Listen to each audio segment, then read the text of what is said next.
톡톡사연 구독자 여러분 안녕하세요. 저는 누구보다 열심히 가정을 돌보고 자식을 키우느라 제 젊음을 다 바친 이제 60이 다 되어가는 구독자입니다.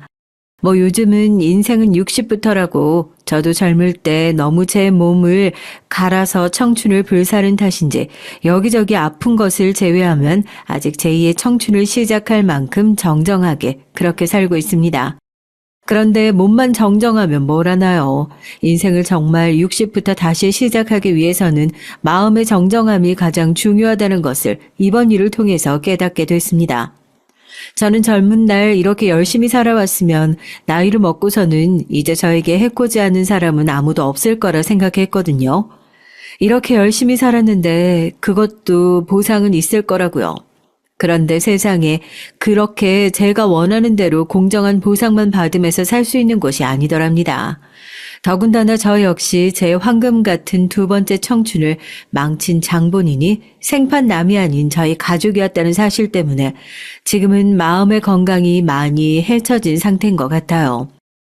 청춘도 두 번씩 겪는 만큼 사춘기와 고충도 두 번씩 겪어야 하는 것일까요? 그렇게 생각하고 최대한 이겨내기 위해서 노력하고 있는 중입니다. 그 과정에서 이런 저의 얘기를 톡톡사연에 제보해서 평소에 함께 실컷 욕을 하던 구독자 여러분들과 나누면 어떨까 하는 생각이 들더라고요. 원래 혼자 당하면 억울해서 당장 쓰러질 일도 둘이서 셋이서 당하면 조금 덜 억울하고 같이 욕이나 한번 시원하게 하고 털어버릴 수도 있고 그렇게 되는 거잖아요. 대체 무슨 일이 있었기에 이렇게 얘기를 시작도 하기 전에 억울하다, 나한테 무슨 일이 생기냐, 하소연만 한 바가지를 하냐 하실 거예요. 요즘 집에서 육아하시는 시어머니들 많으시죠? 애들이 맞벌이다 뭐다. 저 옛날만 하더라도 애를 등에 업고 나가서 일을 하는 그런 시대였던 것 같은데 요즘 애들은 친정 엄마며 시어머니며 엄마란 엄마는 다 동원을 해서 애는 낳아놓기만 하고 덕하니 엄마들한테 내팽개쳐 놓고 본인은 나가서 사회생활 하다 오지 않았냐. 나는 피곤해서 애 못 본다. 그렇게 딱 잘라서 발을 빼버리는 사람이 한둘이 아닌 것 같더라고요. 그런 얘기를 들을 때마다 대체 책임도 못 지래를 뭐로 낳아놨나 싶기도 하고 조금 한심한 마음이 들었었는데 맞아요. 사람이 항상 이 생각을 조심해야 한다고요. 그게 제 일이 될지 누가 알았겠어요. 그런 며느리가 우리 집에도 들어올 줄 알았다면 저도 어디 가서 자기 애들은 자기네들이 봐야지 왜 애꿎은 시어머니한테 애를 맡겨놓고 밥그루 나가 돌아. 커리어는 지키고 싶고 애는 보기 싫고 그러면 애초에 애를 낳지 말았어야지. 이런 생각 없는 얘기를 하지 않았을 텐데 말이죠. 할 수 있으면 그때로 돌아가서 조용히 제 입을 꿰매버리고 싶다는 생각도 드네요. 여튼 지금부터 제가 할 얘기는 저와 제 아들 그리고 며느리 사이에 있었던 말도 안 되는 기싸움과 관련된 얘기입니다. 전 이것을 육아전쟁이라는 다른 말을 붙여서 부르고 싶네요. 정말 이 사연을 쓸 때까지 매일매일이 보이지 않는 혈투를 하느라 전쟁 같은 하루를 보낸 게 사실이니까요. 젊었을 때는 보통 사람들이 다 그렇듯이 가정을 꾸리느라 참 바빴어요. 남편이 늘 그랬죠. 당신같이 현명한 사람이 넉넉한 시댁으로 시집 왔으면 고생도 안 하고 우리도 좀 더 일찍 성공할 수 있지 않았을까 하고요. 사람이 어떻게 다 원하는 대로만 하고 살겠어요. 보다 여유로웠던 저희 친정에 비해서 처음 시댁으로 인사를 갔을 때 저는 깜짝 놀랄 수밖에 없었습니다. 흥분의 집, 흥분의 집이라는 말이 딱 어울리는 집이었어요. 왜 시골에서 개가 새끼를 낳으면 강아지들이 서로 엎치락뒤치락 제 자리도 제대로 못 잡고 엄마게 젖을 물기 위해서 부대끼면서 좁은 공간에 뭉쳐 있잖아요. 제가 처음에 시댁에 인사를 가기 위해 들어갔는데 딱 그 느낌이었어요. 단칸방 안에 다닥다닥 모여있는 팔남매. 이미 시어머니는 애들 보느라 지칠 대로 지쳐서 사람의 몰골인가 싶을 정도로 얼굴이 빼짝 말라있는 상태였고 피골이 상접해 있는 것은 아버지도 마찬가지였습니다. 아무리 벌어도 돈이 쌓이질 않고 오히려 독에 구멍이 난 것처럼 어디론가 줄줄 샌다고요.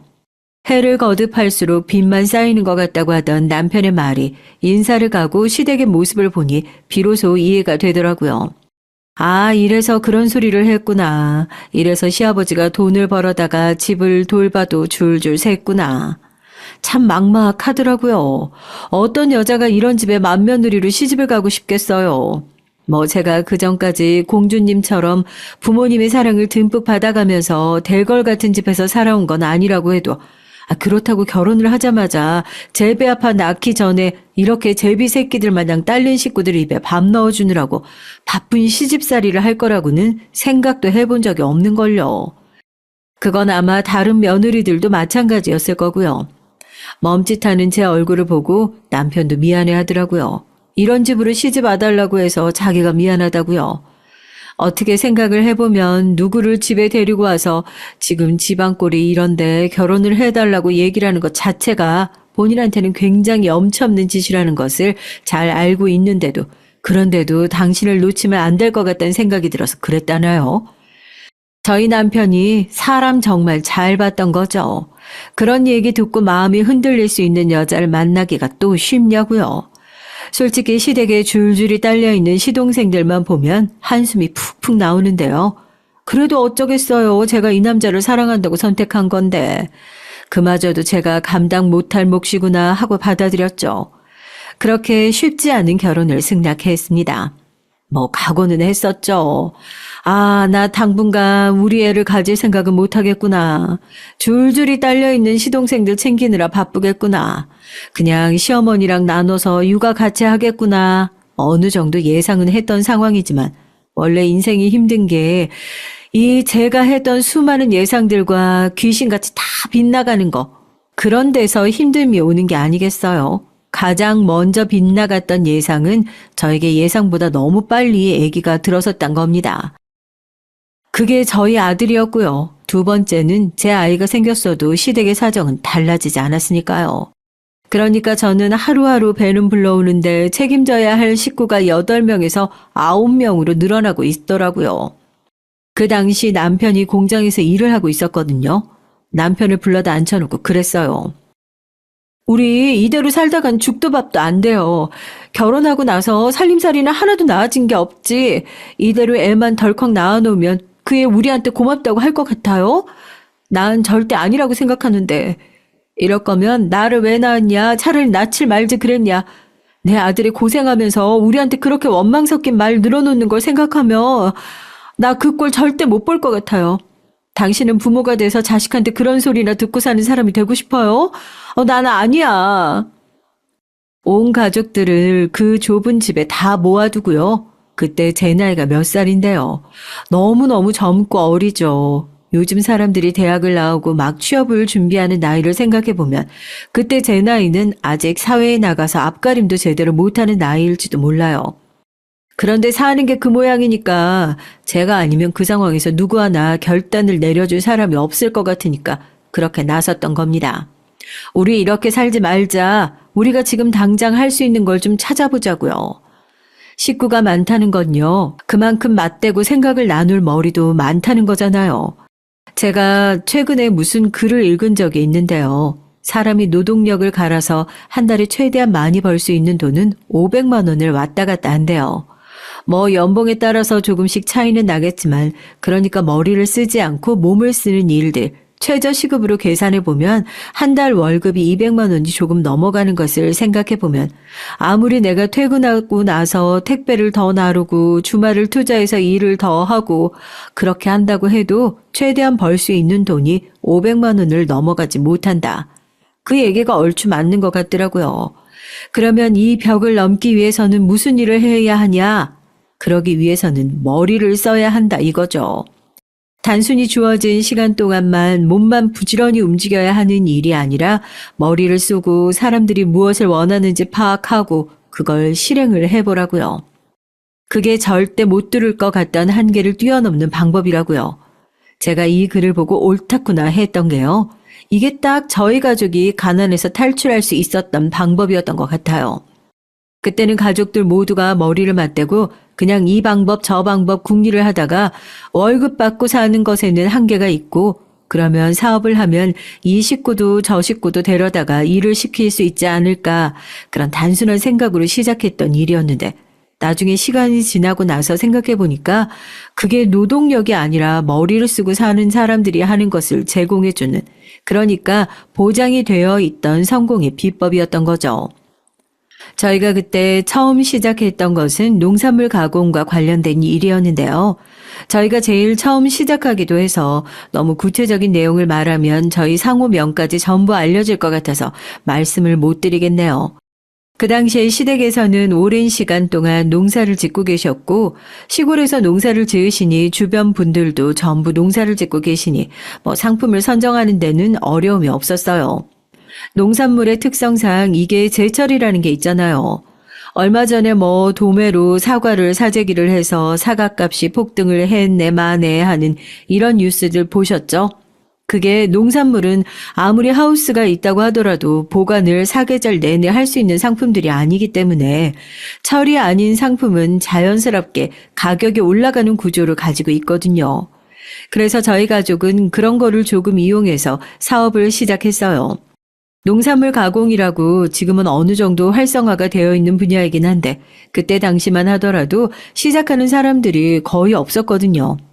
생각을 했을 때는 단순히 있는 상품을 포장을 다시 하고 박스에 옮겨서 판매하는 건데 그걸 누가 얼마나 사냐 하시겠지만 명절 선물 세트도 스팸이 있고 참치가 있고 각각 따로 있는 것들을 커다란 박스에다 옮겨 담은 것만으로도 가격이 달라지고 물건이 팔리잖아요.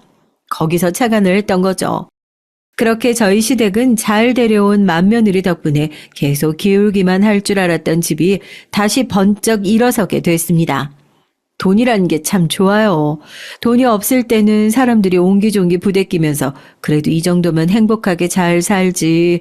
누워서 서로 말도 없이 손이나 붙잡으면서 그래도 내일은 좀 낫지 않겠냐. 아무런 희망도 보이지 않는 의미 없는 응원들을 나누면서 잠들곤 했었는데요. 사람들이 일이 바쁘니까요. 자면서 쓸데없는 얘기를 하는 사람이 한마디도 없어요. 하루 종일 박스 포장하고 옮겨 담고 시어머니, 시아버지, 남편, 시동생들 누구 하나 빠지는 사람 없이 바쁘게 몸을 움직이고 일을 하고 셈이 빠른 사람은 회계장부 정리하고 우리도 하니까 되는구나라는 생각을 가지고 일을 시작하다 보니까 또 얼마나 신이 나요. 그렇게 신나서 일을 하고 집에 들어오면 다 같이 말도 없이 밥을 고봉으로 한 공기씩 미친 듯이 떠먹고 그냥 코 골고 냅다 자는 거예요. 참 바쁜데 그렇게 즐겁고 신나는 매일이 없었죠.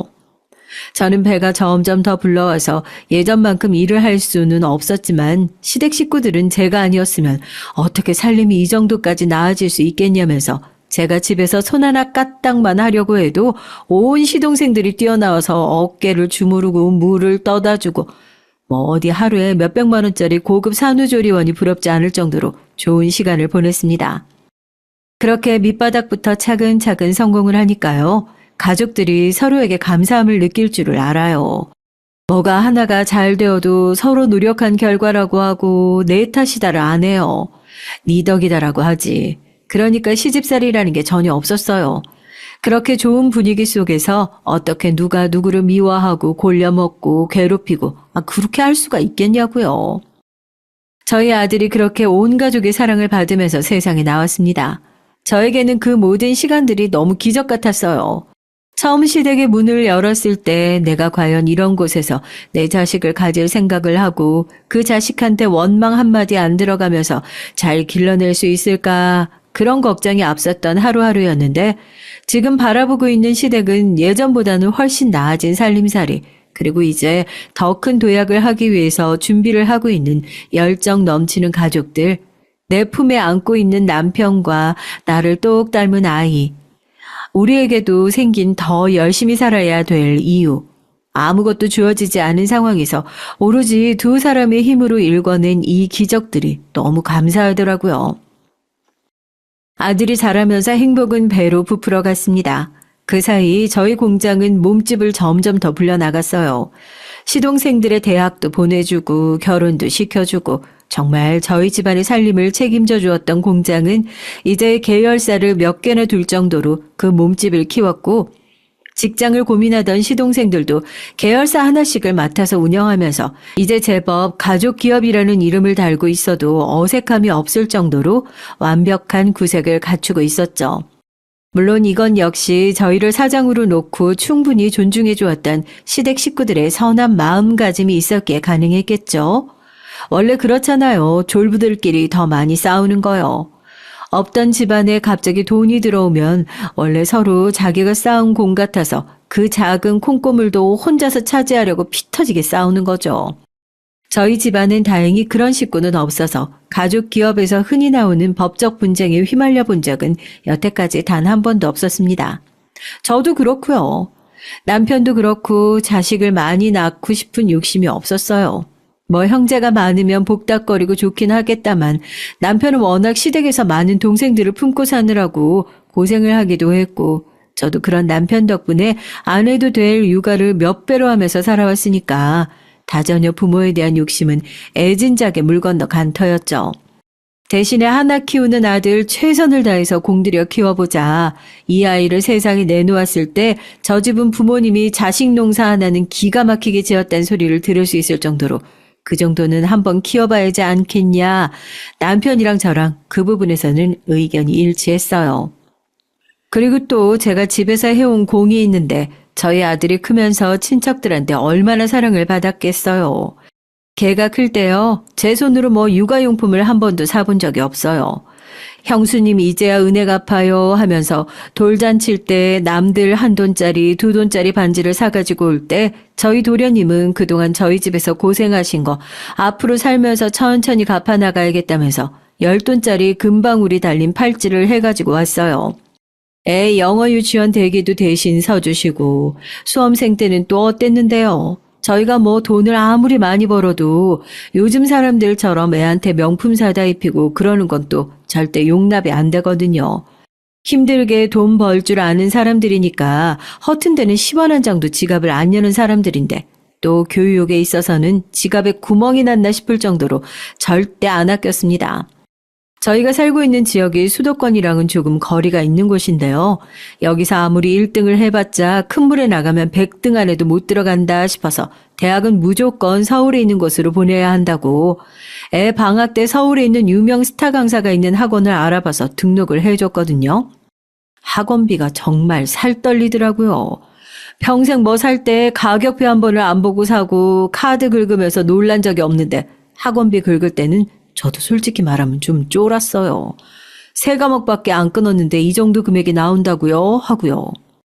그런데 제가 몰라도 뭘 너무 몰랐던 거죠. 학원만 등록을 해놓으면 장땡인 줄 알았는데 학원을 등록하려고 가보니까 거기도 줄을 길게 서 있는 겁니다. 또 궁금한 건 아는 척 하지 말고 일단 물어보자 주의고 줄을 서 있는 사람들이 죄다 학부모인 것 같아서 물어봤죠. 지금 이게 무슨 줄이냐고요. 그러니까 그 사람이 그래요. 오후 수업 자리 맡으려고 줄 서 있는 거라고요. 기겁을 했네요. 그냥 들어가서 들으면 되는 거지 뭘 자리까지 맡아서 듣냐고요. 그러니까 정말 농담 안 하고요. 거기 줄 서 있는 학부모들이 뭐 저런 사람이 다 있어 하는 표정으로 주르르 절 돌아보더라고요.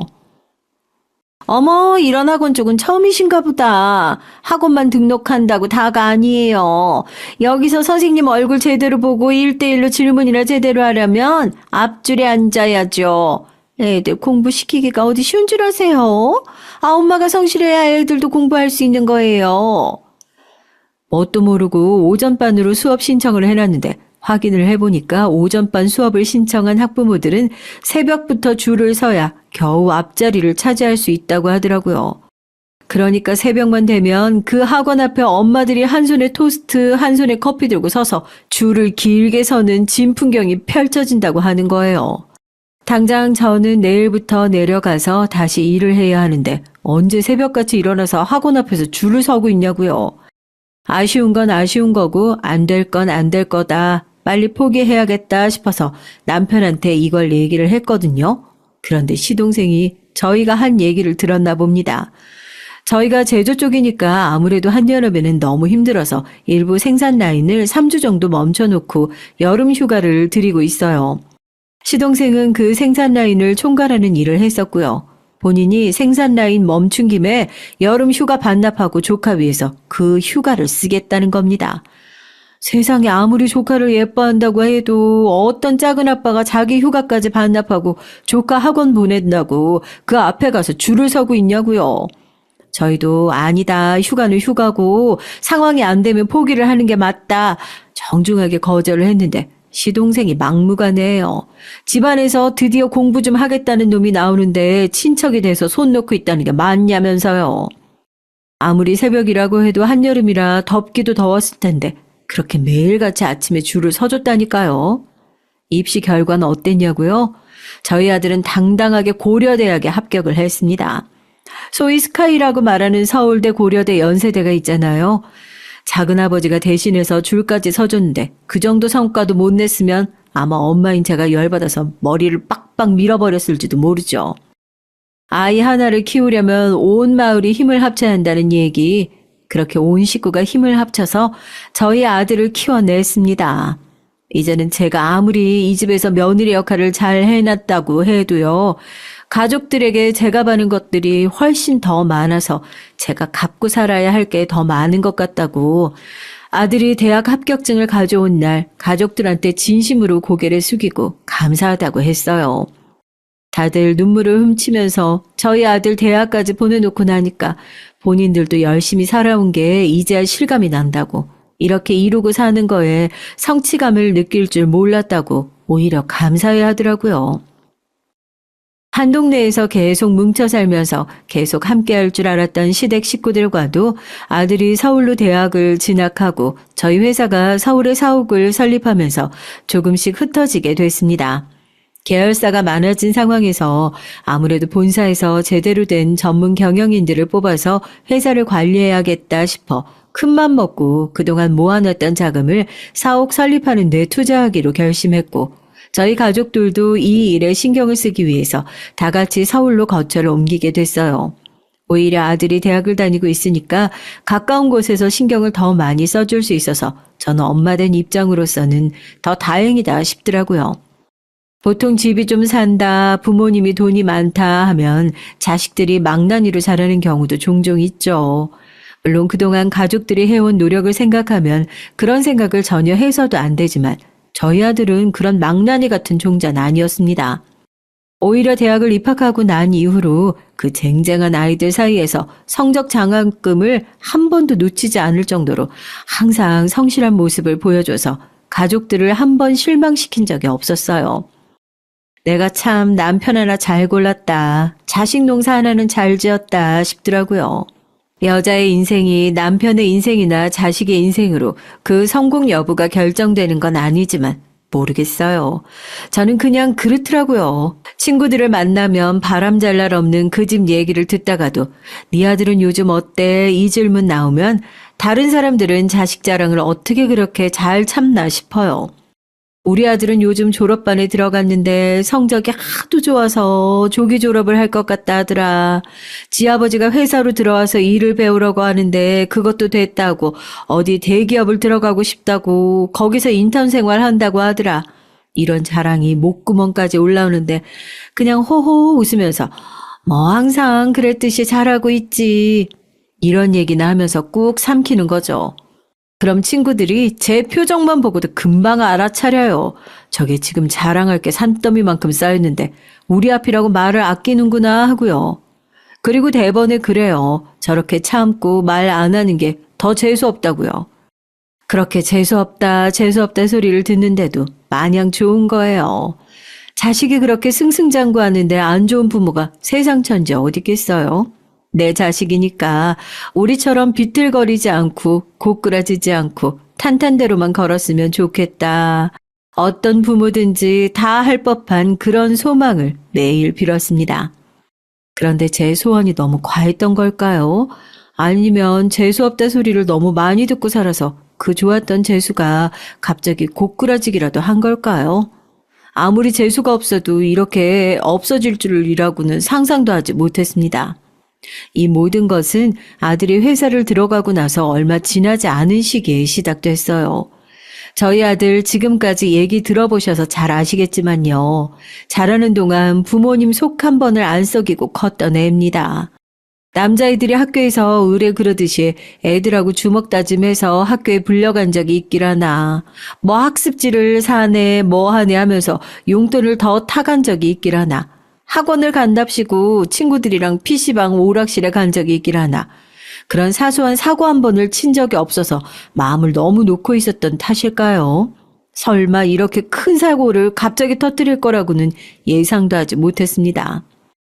아들이 평소에 늘 가고 싶다고 노래를 불렀던 대기업에 합격을 하고 나서 저희가 이사 왔던 동네에는 이장님 주도로 현수막에 걸렸을 정도로 온 가족들이 기뻐했던 게 엊그제 같은데 회사에 들어간 지 얼마나 됐다고요. 이제야 사회생활을 막 시작하려고 제대로 날개를 펴보려고 하는데 이게 무슨 말입니까? 아버지, 어머니, 그래도 제 아이를 가진 사람인데 책임을 져야 하잖아요. 제발 결혼 허락해 주세요. 어떻게 그 사람한테 아이를 지우라는 얘기를 하겠어요. 제 아이잖아요. 회사에 입사한 지 얼마 되지도 않은 아들이 갑자기 만나는 여자가 있었다면서 그 여자가 임신을 했다고 본인은 이 상황을 책임져야겠으니까 저희에게 다짜고짜 허락을 구하겠다며 며느리를 데리고 집에 찾아온 게 아니겠어요. 안 그래도 아들이 살고 있는 집을 찾아갔을 때마다 머리끈이라든지 여자 옷이 보이는 것 같아갖고 지금은 조금 신중해야 될 시기니까 그래도 집까지 여자를 데려오는 일은 좀 조심했으면 좋겠다는 얘기를 했었는데 기어이 이 사단을 만들었더라고요. 그래서 사람이 뭔가 쎄한 느낌이 들 때는 머리에 띠를 두르고서라도 말리는 게 상책인가 봅니다. 당장이라도 뒷목 잡고 넘어가려고 하는 저를 보고 남편을 아들한테 그게 지금 네가 할 소리냐면서 제정신이냐고 아들을 두들겨 패고 저는 또 엄마라고 아들이 그렇게 두들겨 맞는 꼴은 못 보겠더라고요. 일단 드러나 보자고 남편을 뜯어 말렸죠. 그런데 얘기를 들어보니까요, 더 가관이에요. 정말 뭐 하나 마음에 드는 구석이 없는 아가씨더라고요. 저희 아들과 인턴 생활을 같이 하면서 사귀기 시작했는데 채용형 인턴이라고 혹시 아시나요? 몇 개월 동안 인턴 생활을 하다가 인사평가를 거쳐서 정식 직원으로 채용을 할지 그냥 인턴 생활만 하고 끝낼지 회사에서 결정을 해주는 모양입니다. 6개월 동안 인턴 생활을 하면서 저희 아들과 만나게 됐고 저희 아들은 정규직 전환이 됐지만 며느리는 정규직 전환에 실패를 했던 거죠. 그 얘기를 듣고 나서 제가 처음 든 생각이 뭐였게요. 아, 대체 회사를 다닐 때도 얼마나 성실하지 못하게 회사 생활을 했으면 전환율이 90%가 넘어가는데 회사에서도 정규직 전환이 되지 못하고 떨어졌을까. 하필이면 그런 여자애를 며느리로 들이겠다고 그런 여자애가 손주로 가졌으니 쉬이 내치지도 못하겠구나. 한숨이 푹 나오더라고요.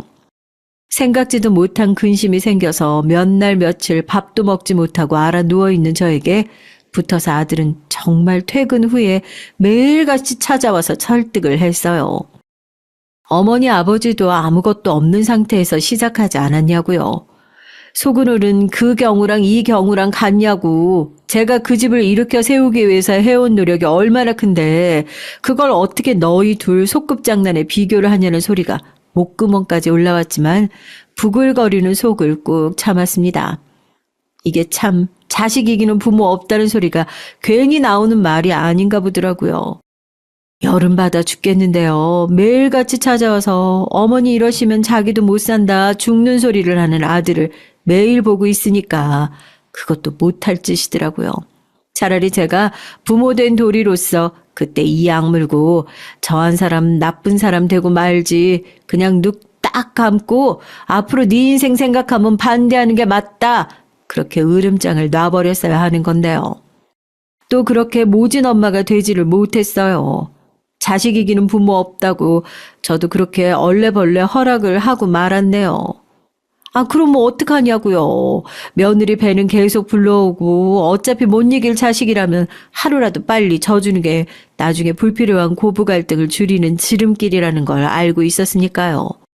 그렇게 저희 집에 갑작스러운 새로운 식구가 둘이나 더 들어오게 됐습니다. 시작부터 그랬으니 제가 며느리 시집 온 이후로 얼마나 마음에 들지 않았겠어요. 그래도 옛날 분들처럼 꼬장꼬장하고 못된 시어머니는 아니었으니까 겉으로 싫다는 티를 내지 말자고 노력을 했죠. 뭐 이 사연도 순전히 제 입장에서 쓰여진 거니까 또 저희 며느리 입장에서 다시 들어보면은 서운한 게 있었을지도 모를 일이죠. 하지만 아무리 곱씹어봐도 제가 며느리한테 그렇게 복수심을 키울 정도로 못된 짓을 했나. 양심에 손을 얹고 그렇게 못된 노인네는 절대 아니거든요. 오히려 처음에 잠깐이긴 했지만 안 된다고 한 게 미안해서 더 잘해줬으면 잘해줬죠. 더군다나 며느리는 챙겨줄 만한 짱짱한 친정이 있는 것도 아니고 제가 아들 집에서 며느리의 옷을 발견할 수 있었던 것도 인턴 생활을 할 때 제 눈을 피해서 거의 아들 집에 얹혀 살다시피 했다고 하더라고요. 지금 생각하니까 제가 사준 집에서 둘이서 몰래 그러고 있었던 게 괘씸하기는 한데 이제 와서 지나간 일로 화내봤자 무슨 소용이 있겠습니까? 좋은 게 좋은 거라고 이제 우리 식구가 된 마당에 이해할 건 이해하고 양보할 건 양보하면서 살자. 그렇게 며느리를 달랬죠. 저만 그런가요? 보면 볼수록 정이 가서 어떻게든 하나라도 더 챙겨주고 싶은 사람이 있는 반면 아무리 오랜 시간 동안 곁에 두고 지켜보고 있어도 쉽사리 정이 가지 않는 사람이 있잖아요. 저희 며느리는 후자에 가까웠네요. 처음에 눈에 넣어도 아프지 않을 손주를 낳아줬을 때까지만 하더라도 그동안 미워했던 마음이 괜시리 미안하다 싶을 정도였어요. 손주를 처음 보는데요. 마치 아들을 처음 낳았던 그때 그 시절로 돌아간 것 같은 기분이 드는 거예요. 이 아이를 위해서 모든 걸 다 해줄 수 있을 것 같은 그런 마음이요. 실제로 주변에서 이 집은 애를 엄마가 아니라 할머니가 키우는 거 아니냐고 할 정도로 손주를 위해서 아낌없는 투자를 해줬습니다. 육아용품은 물론이고요. 결혼할 때 이제 대학 졸업해서 인턴하고 있는 애들이 무슨 돈이 있었겠어요. 그 집도 제가 해줬죠. 애 낳고 나서 그 집에 살고 있는 게 안쓰러워서 이사도 저희 돈으로 시켜줬죠. 그래도 집도 좀 넓고 학군도 괜찮은 데서 키우는 게 손주한테도 좋지 않을까 싶어서요. 그런데 지금 생각해 보니까 그때 그렇게 조건 없이 퍼줬던 걸 너무 후회합니다. 차라리 집을 사라고 보증금을 이자 없이 빌려주기라도 할 걸 그랬다 싶어요. 제가 그렇게 조건 없이 모든 것을 준비된 상태로 만들어준 덕분에 이 애들이 이렇게 본인들에게 주어진 것들을 당연하게 생각하는 참혹한 결과를 낳지 않았나. 결국 이 끔찍한 상황을 만든 게 제가 아닌가 하는 생각을 요즘 들어 자주 하게 됐거든요. 알죠. 아이를 보면서 다시 회사에 다닐 생각을 한다는 게 쉽지 않은 일이라는 것을요. 그런데 저희 아들 벌이가 그렇게 어려운 것도 아니고 육아와 살림을 돕는 도우미까지 쓰고 있는 마당에 최소한 살림이든 일이든 어떤 식으로든 살림의 보탬이 될 수 있는 궁리를 하고 있는 모습을 보였더라면 제가 이 정도로 화가 나진 않았을 거라고 생각해요. 그런데 결혼 이후 제가 계속해서 봐왔던 며느리의 모습은 그런 게 아니었습니다. 뭔가 필요한 게 있을 때마다 가족 모임에 와서는 넌지시 요즘 사람들은 전부 이걸 쓴다던데 저걸 쓴다던데 하면서 은근히 저와 남편이 본인들의 살림살이를 장만해 줄 걸 바라는 눈치로 얘기를 하는 모습을 보면서 제가 딱 잘라서 거절을 하고 그런 태도를 고쳐야 한다고 혼까지 냈던 게 몇 번인지 몰라요. 이제 애도 어느 정도 컸고 지우 유치원 보내고 나면 너도 이제 슬슬 일할 곳 좀 알아보는 게 어때? 아니면 회사 나와서 간단한 사무보조라도 하는 것도 좋고 아무리 살림살이가 신경 쓸 게 많다지만 다 너 생각해서 하는 소리야. 요즘엔 학부모 모임에 가도 집에서 살림한다 놀고 있다고 하면 학부모들끼리 배척한다고 하더라. 나도 그래. 왜 내가 이 나이 먹어서까지 나가서 일을 하고 있겠니? 너도 남편 눈치 안 보고 편하게 살림하려면 네 호주머니 하나 정도는 따로 차고 있어야지. 전 정말 며느리를 생각해서 했던 얘기였거든요. 일을 하다가 결혼 때문에 관두고 집에서 살림하시는 분들은 다들 아실 거예요. 한번 일을 시작하다가 집에 들어가서 살림하기 시작하면 경력 단절되는 건 순식간이죠. 다시 일을 하는 내 모습으로 복귀하기가 정말 어마어마하게 어렵다는 걸 누구보다 잘 알고 있었고 저는 저희 며느리를 그런 경력 단절 여성으로 만들고 싶지 않았으니까요. 시어머니가 아니라 같은 여자 대 여자로서 며느리의 인생을 그런 식으로 주저앉히고 싶지 않은 진심 어린 조언이었습니다. 그런데 제가 그런 얘기를 한 지 얼마 지나지 않아서요. 며느리가 저에게 내민 것은 합격증이 아니었습니다. 초음파 사진이었어요. 어머님, 당분간 회사에 출근해서 돈을 버는 건 어려울 것 같아요. 어쩌다 보니까 둘째를 임신하게 돼서요. 당분간은 육아에 전념해야죠. 뭐, 별 수 있나요? 톡톡 사연이니까 솔직하게 말씀드려도 될까요? 한심해 보였어요. 아니, 어쩌다 보니까 둘째를 임신하게 됐다. 아무리 아들이 잘 벌고 있다고는 하지만 외벌이인 살림에서 계획도 없이 아이를 둘이나 낳아서 기른다는 것이 도무지 제 상식으로는 이해가 되지 않았는데 그걸 제 아들이 하고 있다니요. 온 가족이 공을 들여서 키운 아들이 할 짓이 맞는지 정말 속이 부글부글 끓더라고요. 그 앞에서 대놓고 며느리한테 뭐라고 할 수는 없으니까 아들을 따로 불러다가 한 소리를 하긴 했어요. 지금 너희가 생각이 있는 거냐고요. 아들도 그제야 한숨을 푹푹 쉬더라고요. 본인도 설득을 했었는데 며느리가 둘째를 너무 갖고 싶어 했다고요. 애들 혼자 키우면 외로움 많이 느끼고 연년생으로 키우자는 걸 겨우 말려서 그래도 본인이 승진하고 나서 나름대로 계획 세워서 낳은 거라고요. 할 말이 없더라고요. 자식 일에서는 이제 아예 손 떼고 살아야 하는 게 가장 속 편한 일인데 아무래도 가까이 지내다 보니까 그게 제 생각처럼 쉽게 되지가 않더라고요. 신경을 쓰고 살 법하면 이렇게 와서 폭탄 선언을 하고 또 신경 끄고 살 법하면 또 어디서 무슨 폭탄을 터뜨릴지 모르니까요.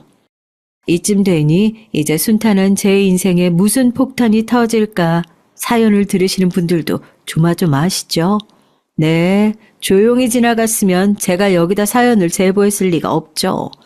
그런데 이번에 터진 일은 아들과 며느리 쪽이 아니었습니다. 저희 남편 쪽이었어요.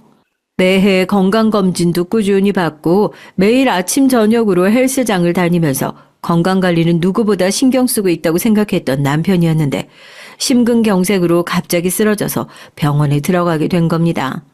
긴급 수술을 받았는데 정말 허망하게 그렇게 세상을 떠났어요. 나이가 아직 70도 안 됐는데요. 너무 갑작스럽게 일어난 일이라서 저도 믿기지가 않고 어안이 벙벙하더라고요. 바로 지난주까지만 하더라도 저랑 웃으면서 칠순잔치 때는 자식들 다 떼놓고 둘이서 어디 여행을 가자고 계획을 세우고 있었던 양반이었는데 갑자기 그렇게 허망하게 제 곁을 떠나니까요. 원망할 마음도 안 생기고 그냥 저도 삶의 이유를 잃어버린 것만 같은 느낌이 들더라고요. 장례식장에 모인 친지들도 마찬가지였습니다. 이렇게 떠날 형님이 아닌데, 이렇게 가실 분이 아닌데 왜 갑자기 하면서 다들 믿기지 않아 하는 눈치였죠. 남편의 장례가 문제가 아니고요. 저는 남편이 떠나고 난 뒤 정말 눈코 뜰 새 없이 바빴어요. 회사 일이란 게 그렇더라고요. 차라리 남편이 병환으로 세상을 떴다면 병원에 누워있는 동안 이 많은 것들을 정리할 만한 최소한의 시간이라도 있었을 텐데요. 이렇게 하루아침에 세상을 떠나버리고 나니까 당장 남편이 남겨준 이 어마어마한 것들을 어떻게 정리를 해야 하나 막막하더라고요. 이 많은 것들을 정리하다 보니까 슬픔도 빠르게 잊혀지더랍니다. 대신에 원망을 했죠. 어쩌자고 유언장도 제대로 안 고쳐놓고 그렇게 빨리 세상을 뜨셨소 하면서요. 대부분의 재산을 제 앞으로 남겨놓고 간 남편 덕분에 남편의 상속분을 집행하는 일은 제 몫이 됐고 회사의 창립부터 고생했던 가족들에게 대부분의 것들을 나눠줬어요. 저도 당장은 남편을 떠나보는 슬픔에 회사를 제대로 이끌어 나갈 심적 여유가 없는 상황이었기에 제가 회사를 운영하면서 가장 많이 의지했던 둘째 시동생에게 제 몫을 일시적으로 좀 맡겨놓고 대표이사직으로 선출해서 당분간 회사를 맡아달라 부탁을 했었죠. 다들 기억하시죠? 왜 저희 아들 방학 때 서울로 학원 다닐 때 그때 떼양볕에서 대신 줄 서주던 작은아버지요. 그리고 저는 그냥 잠시 평범한 할머니로 돌아가서 남편과 쌓아두었던 추억을 곱씹으면서 그렇게 지내고 있었습니다. 그러던 중 아들이 갑작스럽게 제안을 해오는 거예요. 당분간 본인들이 어머니를 모시고 사시면 어떻겠냐고요. 말이 좋아 모시고 사시는 거지. 곧 일 때문에 아들이 해외로 파견 근무를 나가야 하는 상황에서 며느리와 단둘이 지내야 하는 시간이 길기 때문에 전 그 제안을 맨 처음에는 단칼에 거절했어요. 다 늙은 저에게 애나 보라는 심산 아니냐고요. 집에 상주하시는 도우미 아주머니도 있으시고 살림이나 애들 보는 건 신경 안 쓰셔도 돼요. 엄마 며느리가 먼저 제안한 거예요. 안 그래도 지금 아버지 떠나보내시고 마음이 헛헛하실 것 같다고. 집에서 모시면서 본인이 말동무라도 해드리고 여기저기 좋은 데 모시고 다니다 보면 마음이 한결 나아지시지 않겠냐고요. 은근히 그런 거 못 챙기는 것 같아도 마음속으로는 누구보다 엄마 생각하고 있는 애예요. 너무 싫다고만 생각하지 마시고 고민 좀 해보세요. 솔직히 처음엔 썩 내키지 않았는데 제가 그때 마음이 너무 약해져 있었던 거죠. 또 저 챙기겠다고 나서서 모셔가겠다고 하는데 그걸 단칼에 거절하는 것도 예의가 아닌 것 같고 옛날 저였으면 그런 중요한 일을 그렇게 깊은 고민 없이 결정하지 않았을 텐데 남편이 떠나고 나서 저도 마음 한구석에 은근 외로움이 있었나 봐요. 며느리는 조금 불편하더라도 손주를 보고 있으면 시간 가는 줄 모르겠지 하는 안일한 생각으로 아들 내외와 합가를 결정하게 됐습니다. 합가를 하고 얼마 동안 아들 며느리 그리고 두 손자들이 시끄럽게 할머니 할머니 부르면서 뛰어다니는 소리에 정말 외로울 틈이 없이 행복하게 잘 지냈던 것 같아요. 며느리도 걱정하던 것과 달리 살갑게 잘 대하면서 좋은 사이를 유지했고요. 그런데 다른 속셈이 있을 거라고 예상은 했지만 이렇게 빨리 본색을 드러낼 줄이야. 아들이 해외로 파견 근무를 떠나자마자 며느리는 완전히 달라졌습니다. 애초에 이런 모습으로 인사를 왔으면 허락도 안 했을걸. 이 모습을 왜 이제야 보여주는지 사람 헷갈리게 말이죠. 새아가 도우미 아주머니 어디 가셨니? 오늘 쉬는 날이야? 오늘부터 출근하시지 말라고 했어요. 이제 어머님이랑 저랑 둘밖에 없는데 살림이 뭐 얼마나 품이 든다고요. 저희 둘이서 하면 됐죠. 어머님 저한테 항상 그러셨잖아요. 절약하라고. 어머님 저 밖에 일자리 좀 알아보러 나갔다 오려고 하거든요. 저 나갈 동안 애들 좀 봐주세요. 며느리는 그동안 저한테 뭔가 쌓여있던 것을 복수라도 하듯이 틈만 나면 일자리를 알아보겠다면서 애들을 저한테 떠맡기고 자리를 비우기 시작했습니다. 아들이 떠난 이후로 도우미 아주머니를 잘라버린 건 기본이었고요. 그동안 도우미 아주머니가 얼마나 집안 살림을 전부 대신했으면 아주머니가 관둔 이후로 집안은 빠르게 쓰레기장이 돼갔습니다. 바쁘다, 일자리를 알아봐야 한다, 이력서를 써야 한다. 며느리는 5만 가지 핑계를 대면서 집에 들어온 이후로는 손 하나를 까딱 안 했어요. 그렇게 거슬리시면 어머님이 하시면 되지 않냐는 얘기를 하면서 말입니다. 답답한 사람이 치워야죠. 어떡하겠어요? 저렇게 할 의지도 없는 사람을 붙잡고 계속해서 앵무새처럼 같은 소리를 하는 것도 지친다 싶고 그야말로 속이의 경을 읽는 기분이더라고요. 답답한 제가 살림에 손을 대기 시작했죠. 제가 살림에 손을 대기 시작하니까 정말 며느리는 기다렸다는 듯이 애보기부터 살림까지 저한테 모든 것을 하나 둘씩 떠맡기기 시작했습니다. 아예 제가 이 집에 들어올 때부터 그런 계획을 세우고 있었던 건지 자연스럽게 그지없더라고요. 2살, 4살 배기 손주들을 보는 것도요. 처음에는 즐거웠죠. 제 손주들이니까요. 그런데 이게 손주니까 귀여운 애들은 잠깐씩 예뻐해주는 것과 달리 하루 종일 붙어서 보모 노릇을 하는 것은 확연히 다르죠. 60이 넘는 나이에 애들 보려고 해보세요. 저녁이 되니까 안 쑤신 곳이 없더라고요. 그러면 아들한테 빨리 연락해서 저 미친 며느리를 좀 어떻게 하지 그랬냐고요? 이제 막 해외로 파견 나가 있는 아들, 시차도 적응 못한 아들한테 전화해서 미주알 고주알 일러 바치는 짓은 또 하고 싶지가 않더라고요. 차라리 이 애랑 뭔가 단판을 지어야 할 일이 있다면 여기서 죽이 되든 밥이 되든 내가 봐야겠다 싶었죠. 어차피 아들이 돌아오면 얼마 남지 않았으니 그 짧은 시간 동안 잠깐만 버텨보고 합가고 나발이고 빨리 이 집에서 나가야겠다는 생각을 하고 있었는데 결국 며느리가 제 성질머리에 불을 지피고 말았습니다. 그래도 제가 이 집구석에서 그나마 이런 대우를 참으면서 애를 봐주고 있었던 이유는 딱 하나였습니다. 이 애들이 제 손주니까요.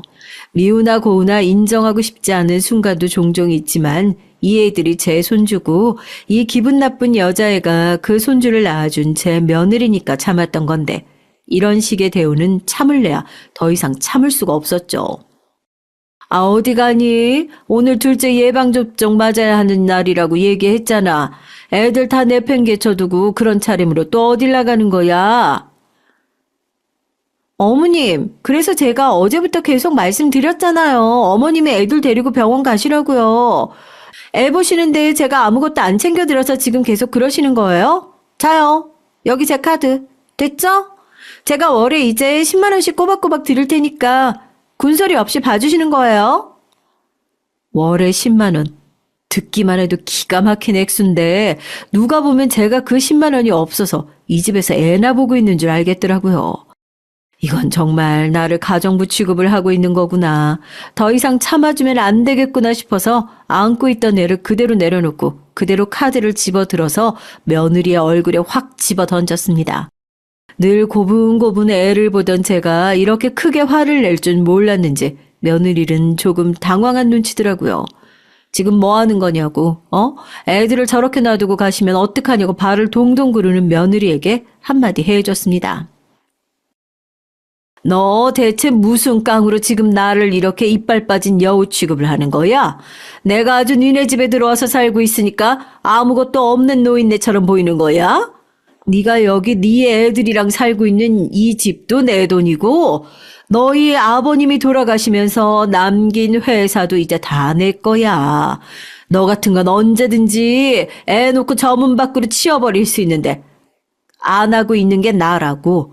이게 어따 대고 건방지게 이래라 저래라 야. 너 네 남편이 나한테 이런 취급당하고 있는 거 알고 있니? 그게 무슨 말씀이세요, 어머니? 어머니 분명 친척분들한테 재산 분할 다 해주셨다고. 그래서 이제 남는 거 없다고. 아니, 대표이사직도 그래서 못하신 거라고 사람들이 그랬는데? 어이구, 이 멍청한 기집애야. 너같이 돈만 보고 달라붙은 애들이 있으니까 내가 돈을 쥐고 살겠니? 다른 사람한테 맡겨놨지. 겨우 그런 이유 가지고 나를 이렇게 무시한 거니? 그제서야 사색이 된 며느리가 정말 몰랐다면서 자기가 큰 오해를 하고 실수를 한 것 같다고 안절부절하면서 나가려던 걸음을 돌려세우고 제 앞에 무릎을 꿇고 싹싹 빌기 시작했어요. 처음부터 돈만 어지간히 밝히는 애구나 싶었는데 끝까지 추접스러운 모습만 보여주는 걸 보니 기가 막히더라고요. 아들에게 전화를 해서 확인을 해보니까 더더욱 기가 막혔습니다. 아들은 도우미 아주머니가 관둔 것도 전혀 모르고 있었어요. 그러니까 도우미 아주머니에게 들어가고 있는 줄 알았던 돈은 고스란히 며느리가 따로 꿍쳐놓고 출처를 알 수 없는 곳으로 줄줄 새고 있었다는 거죠. 제가 며느리에게 한 달에 10만 원씩, 그것도 아직 정산을 받지도 못했지만 그런 가사 도우미 취급을 받는다는 사실을 알게 되고 아들은 지금 길길이 날뛰면서 당장이라도 이혼을 하겠다고 회사 일 제쳐두고 한국으로 들어오겠다고 하는 상황입니다. 괜히 제가 아들 부부의 가정을 박살낸 주범이 된 것 같아서 기분이 영 좋지만은 않고 또 집에서 이런 일이 일어날 동안 아무것도 모르고 있던 제 아들의 책임이 영 없는 것도 아니지만 손주들의 미래를 위해서나 앞으로의 일들을 생각했을 때 두 사람을 이제는 갈라서게 하는 것이 어미로서의 현명한 판단일지 확신이 잘 서지 않기도 해요. 며느리야 눈에 돈이 먼 사람이니까 이제 와서 잘못했다고 애들 생각해서라도 이혼만은 제발 참아달라고 싹싹 빌고 있는 상황인데요. 구독자들이라면 이런 상황에서 어떤 선택을 내리는 것이 정말 현명한 일이라고 생각하시나요?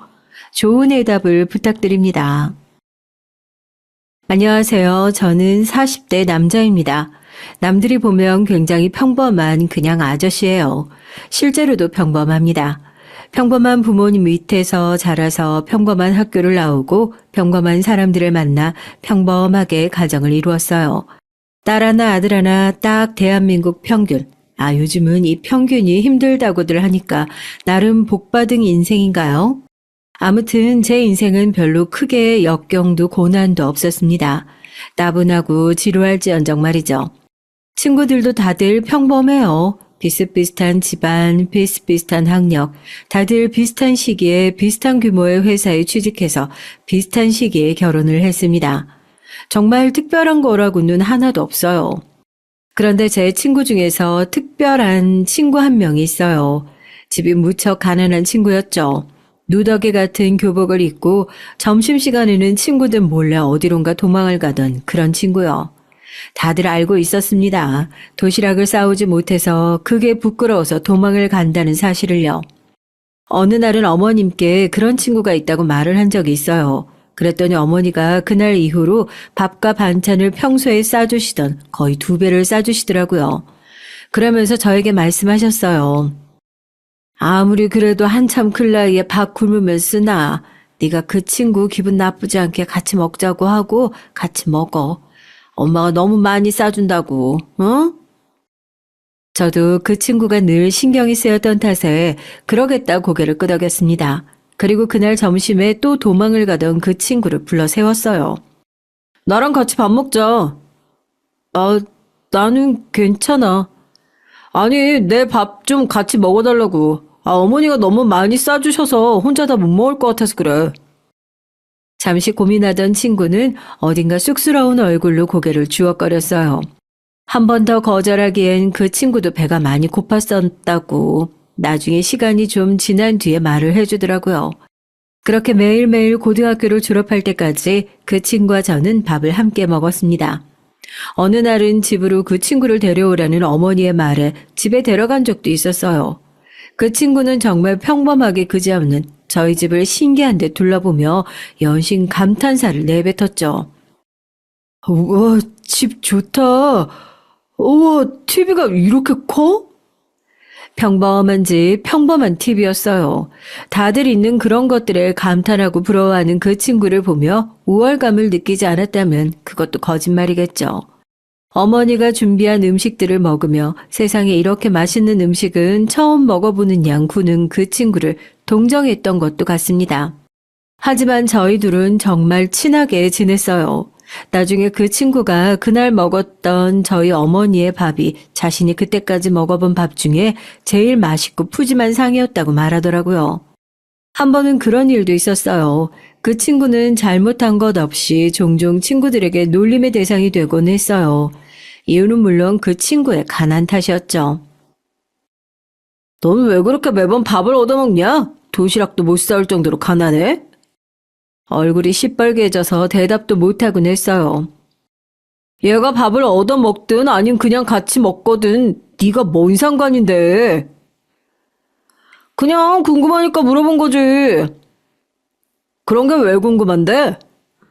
야, 친구가 친구 사정 궁금해하지도 못하냐? 친구가 친구 생각 안 하고 곤란해하는 질문하는 것도 친구냐? 덕분에 저도 같이 따돌림 아닌 따돌림을 당했던 시절도 있었죠. 너무나 당연하게도 그 친구는 대학을 가지 못했습니다. 공부를 잘해서 장학금을 받고 가는 가난한 집 친구들도 왕왕 있다고 하지만 그 친구는 공부를 잘하진 않았거든요. 제가 대학을 다니면서부터 그 전만큼 자주 만나지는 못했어요. 하지만 가끔 만나면 늘 부럽고 동경이 섞인 눈으로 바라보곤 했습니다. 그리고는 술 한 잔 걸치면 제 어깨에 손을 두르고 내 대학생 친구라고 부르며 자랑처럼 말하고 다니곤 했죠. 제가 다니는 대학은 그렇게 좋지도 않았는데 말이죠. 배운 게 없어 할 수 있는 게 몸 쓰는 일밖에 없다고 막노동판에 뛰어들 때도 웃는 얼굴로 말하던 친구였습니다. 가난했지만 불행해 보이진 않았어요. 우리 부모님이 나 안 버리고 키워주신 것만으로도 너무 고맙지 뭐. 대단하다 생각했던 적도 많습니다. 그런 환경에서도 그런 성격을 가질 수 있다는 것이 말이에요. 나중에는 존경스럽기까지 했죠. 그게 언제냐면 나 결혼한다? 우와, 진짜? 축하해. 제가 번 돈으로 결혼을 하고 신혼살림을 차리고 그걸 혼자 힘으로 다 했거든요. 저는 학자금 대출을 갚는다고 모아둔 돈이 하나도 없어서 신혼집도 부모님이 많이 도와주셨거든요. 자기 힘으로 그렇게 하나하나 일구어 나가는 그 친구를 정말 진심으로 대단하다 생각했습니다. 그런데 어느 날부턴가 연락이 되지 않았어요. 결혼을 하고 얼마 지나지 않은 때였던 것 같아요. 오랜만에 연락을 했더니 없는 번호라고 하더라고요. 신혼집을 가봐도 이미 이사가고 없다는 소리만 들려왔죠. 부모님이 사시던 집도 그랬고요. 여기저기 수소문을 해봐도 친한 사람은 저밖에 없던지라 소식을 아는 친구가 없었어요. 어머님을 통해 들은 소문들 몇 가지뿐이었습니다. 아버지가 빚을 크게 져서 있는 재산도 다 털어먹었다더라. 그래서 야반두주를 한 거다라는 소문부터 아니다, 사실 로또가 당첨돼서 소문나는 게 싫어서 다 같이 없어진 거다까지 정말 다양한 소문이 돌았습니다. 나한테만이라도 말은 해주고 가지. 서운하더라고요. 그래도 제일 친한 친구라고 생각했는데 말이죠. 가끔 속식도 궁금하고 어떻게 사나 걱정도 됐지만 사느라 바빠서 어느새 그 친구에 대한 생각을 점점 하지 않게 됐어요. 그렇게 10년이 지났습니다. 이제는 그때 그런 친구가 있었지 정도로 추억할 수 있게 된 어느 날이었어요. 모르는 번호로 전화가 왔더라고요. 여보세요? 분명히 받았는데 한참을 대답이 없었습니다. 번호를 확인하니 모르는 번호라 끊으려던 찰나였어요. 잘 지냈어? 10년이 지났지만 목소리만 들어도 딱 알 수 있겠더라고요. 그 친구였습니다. 너무 뜻밖의 사람의 전화라 너무 놀랐지만 반가운 마음이 더 컸어요. 잊고는 있었지만 문득문득 뭐하고 사는지 잘 사는지 너무 궁금했었거든요. 그렇게 오랜만에 만날 약속을 정하고 그 시절 자주 가던 술집에서 만나기로 했어요. 다행히 없어지지 않은 곳이 한 곳 있었거든요. 야, 여기 진짜 하나도 안 변했다. 이 동네 얼마 만에 오는데? 그때 떠나고 한 번도 안 왔지. 그러니까 이제 한 10년 넘었나? 세월 진짜 빠르네. 오랜만에 보는 친구는 어딘가 힘든 얼굴을 하고 있었어요. 예전에는 아무리 상황이 힘들어도 늘 웃는 얼굴이었는데 그늘이 져 있었습니다. 분위기도 많이 바뀌어 보였고요. 그래, 그동안 어떻게 살았냐? 어떻게 연락 한 번을 안 해? 제가 그렇게 말하니까 미안한 듯 피식 웃더라고요. 그러면서 그때 얘기를 해줬습니다. 무수히 많았던 소문 중 하나가 맞는 거였더라고요. 아버지가 간간히 도박을 하는 건 알고 있었는데 그렇게 판이 큰 줄은 몰랐어. 그냥 동네 아저씨들끼리 조금 큰돈 오가는 수준인 줄 알았거든. 아버지가 도박을 하다가 돈을 빌렸는데 그마저도 다 잃어서 빚쟁이들에게 쫓기는 신세가 됐었다고요. 부모님 집에도 신혼집에도 다 찾아와 난장판을 치는 바람에 도망가듯 나와야 했다는 말을 하는데 10년간의 고생을 어렴풋이 느낄 수 있었습니다. 요즘은 빚은 어떻게 됐어? 그 빚은 다 갚았어. 한 1년 전쯤? 9년 동안 도박 빚을 갚았다고 말하는 친구가 정말 진심으로 안타까웠습니다. 이제 살만해서 연락하나 보다 싶어서 안심도 됐고요. 넌 정말 대단하다. 예전에도 그렇게 생각했어. 내가 뭐가 대단해. 가진 것도 아무것도 없는데. 넌 모든 걸 다 네 힘으로 하잖아, 혼자서. 그게 얼마나 대단한 건데. 정말 진심으로 그렇게 생각했어요. 뭐든 부모님 도움 없이는 저와 제 주변 친구들과는 달리 혼자서 알아서 척척 해내는 게 늘 대단하다고 생각했거든요. 그렇게 할 수밖에 없으니까 그런 거지 뭐. 그래도 너처럼 열심히 사는 사람은 드물어. 술잔을 기울이며 한참을 이런저런 얘기를 했습니다. 친구는 고생을 정말 많이 했더라고요. 도망가듯 이사를 가고 그마저도 금방 빚쟁이들에게 들켜서 빚을 갚겠다는 각서를 쓰고 아내는 아이를 두고 도망가고 긴 세월 혼자 딸아이를 키워온 것 같았어요. 그럼 이제 12살쯤 됐나? 12살. 한참 말 안 들을 시기네. 사춘기도 오고 아빠 말은 잘 들어? 저희 집 아이가 생각나서 웃으며 그렇게 물었는데 그 순간 친구의 얼굴에 그늘이 지더니 이내 눈물이 뚝뚝 떨어지더군요. 정말 당황했어요. 제가 놀라서 얼른 휴지를 빼주며 물었습니다. 왜 그래? 무슨 일 있어? 제 물음에도 대답 없이 한참을 고개를 숙이고 울더라고요. 묻지 않고 달래줬습니다. 그리고 조금 뒤 진정이 됐는지 숨을 몰아쉬며 뭔가를 생각하는 듯 아닌 듯 고민하는 듯 보였어요. 굉장히 힘든 얼굴로 차마 하지 못할 말을 한다는 듯 친구가 입을 뗐습니다. 너한테 이 말은 안 하려고 했는데. 무슨 말? 우리 애가 많이 아파. 백혈병이라고 하더군요. 계속 입원해서 치료받는 중이라 병원비로만 이미 억 단위가 가까운 돈이 나갔다고. 얼마 전부터 그마저도 여력이 안 돼서 연체 중인데 아이가 위험해져서 이식받아야 한다고. 근데 연체된 병원비와 수술비를 지급하지 않으면 병원을 나가야 할 지경이라고요. 너한테 돈 얘기만큼은 하고 싶지 않아서. 그때도 그렇게 연락 없이 사라졌던 건데 이건 내가 어떻게 할 수가 없다. 빚은 내가 죽어라 이래서 갚으면 그만이지만 아이 수술비는 어떻게 할 수가 없어. 그러면서 다시 눈물을 흘리더라고요. 얼마냐 물었더니 5천만 원 정도 된다고. 평범한 직장에서 평범하게 살아온 40대 남성이 선뜻 빌려주기엔 너무 큰 돈이었습니다. 잠시 고민을 했어요. 하지만 답은 정해져 있었습니다. 그래, 5천이면 되는 거지? 바로 나온 제 대답에 친구가 놀란 듯 눈을 동그랗게 뜨고 저를 보더라고요. 뭘 그렇게 놀라? 빌려달라며. 그래도 제가 선뜻 빌려준다는 말에 놀랐는지 어쩔 줄을 몰라 하더라고요. 그래서 말했습니다. 그동안 네가 나에게 보여준 너라는 인간의 성실함과 그리고 그냥 넘어갈 놈은 아니라는 걸 알아서 빌려주는 거라고. 또 아이가 아프다는데 어떻게 모른 척할 수 있겠냐고요. 친구는 그동안 운 거보다 더 많이 오래 한참을 울었습니다. 그렇게 호기롭게 말하고 돌아서긴 했지만 집사람에게 입을 떼는 것이 힘들긴 했어요. 물론 많이 혼났죠. 싸우기도 했고요. 어떻게 그렇게 큰 돈을 자기와 상의도 없이 쉽게 빌려줄 수 있는 거냐고요. 제가 정말 믿을 만한 친구라고 했더니 그건 당신 생각이라며 정말 많이 싸웠습니다. 하지만 후회는 없었어요. 다시 돌아간다 해도 그 친구에게 돈을 빌려줬을 테니까요.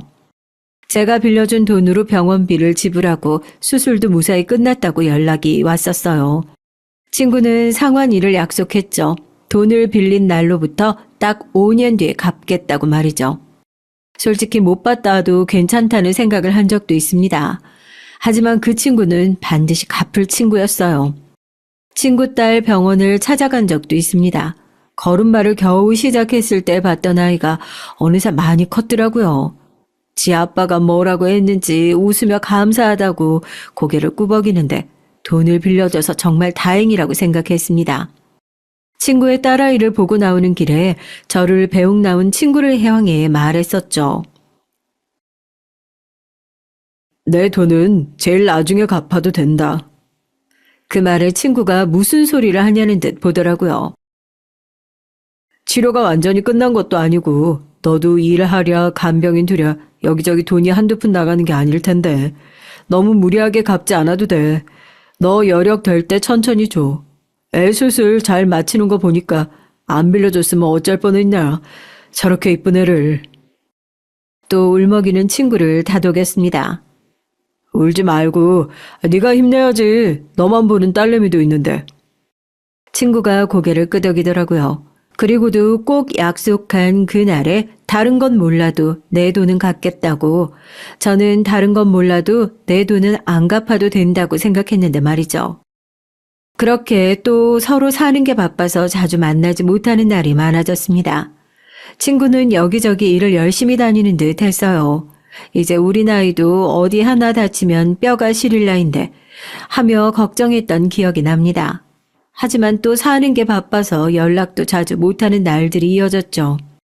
아내한테 말하진 않았지만 친구와는 2년 전부터 다시 연락이 되지 않았어요. 돈을 갚기로 한 상환일이 얼마 남지 않았을 때 아내가 물어왔습니다. 그 친구 돈 갚기로 한 게 얼마 안 남았지? 말을 왜 얼버무려. 그 친구랑 연락되는 거 맞지? 그럼 되지. 거짓말을 했어요. 사실 돈을 갚고 갚지 않고보다 친구와 연락이 끊긴 게 더 섭섭한 마음이 들었습니다. 그렇게 서운한 마음을 혼자 삭히며 친구에게도 뭔가 사정이 있겠지 하고 있을 무렵이었어요. 처음 보는 번호로 전화가 왔습니다. 여보세요? 잘 지내지? 친구였어요. 딱 돈을 상환하기로 한 날 연락이 왔더라고요. 어디로 나오라는 친구의 말에 나갔습니다. 나간 그 자리에서 친구의 차림에 우선 한번 놀랐어요. 늘 허름하게만 하고 다녔던 친구가 굉장히 멀끔해져서 나타났더라고요. 막 엄청 비싼 물건들을 들고 걸친 느낌은 아니었지만 보통의 사람처럼 멀끔했습니다. 그 친구는 늘 보통도 되지 않아서 마음이 쓰이는 친구였으니까요. 얼굴 좋아 보여서 좋다. 잘 지내지? 그동안 연락 못해서 미안해. 뭐가, 너도 다 일이 있었겠지. 그리고 이렇게 연락했잖아. 제 말에 친구가 역시 그렇게 말해줄 줄 알았다며 웃더라고요. 그리고 그날은 친구와 오랜만에 밥을 먹고 술도 한잔 했습니다. 밥도 술도 본인이 계산하겠다는 친구에게 제가 물었죠. 어디서 복권이라도 된 거야? 사람이 너무 멀끔해졌어. 살다 보니 이런 날도 오더라고. 그렇게 말하면서 친구는 그간 있었던 일을 말해줬어요. 살던 집이 택배도 제대로 오지 않을 만큼 변방이었는데 어느 날 그 주변으로 도로가 뚫린다고 하더니 보상금이 들어오더랍니다. 그 돈으로 제 돈부터 갚으려고 했는데 아이가 다시 좀 안 좋아져서 거기에 좀 정신이 팔려 있었다고요. 그리고 아버지 명의로 되어 있던 대대로 내려와 있는 줄도 몰랐고 돈도 안 됐던 고향의 작은 땅 하나도 갑자기 그린벨트가 풀려서 땅값이 엄청나게 뛰었다고요. 사람이 착하게 살면 복을 받는구나 생각했어요. 그래서 진심으로 축하해줬죠. 제가 돈을 받게 될 수 있게 된 것보다 친구가 이제 편하게 살 수 있게 된 것이 기뻤습니다. 그래서 농담 삼아 말했죠. 이제 연락 끊고 잠수 타지 말고 앞으로는 자주자주 좀 보자. 친구가 머쓱한지 뒷머리를 긁적이더라고요. 그렇게 부어라 마셔라 하고 집으로 돌아왔습니다. 그리고 다음날 띵동 하는 소리와 함께 돈이 입금됐다는 알람이 울렸어요. 금액도 확인하지 않고 아내에게 가서 내 말이 맞지 하는 얼굴로 기세 등등하게 말했습니다. 돈 떼어먹는 친구 절대 아니랬지? 하면서 당당하게 아내에게 휴대폰을 건넸죠. 그래, 당신 잘났다. 아내는 못 말린다는 듯 웃더니 제 휴대폰을 가져가 입금 문자를 보더라고요. 그리고는 한동안 말이 없이 가만히 내려다보고 있었어요. 아내의 그 반응에 제가 물었습니다. 왜? 아니, 이 금액이 맞아? 당신 5천만 원 빌려줬다고 하지 않았어? 5천만 원. 왜?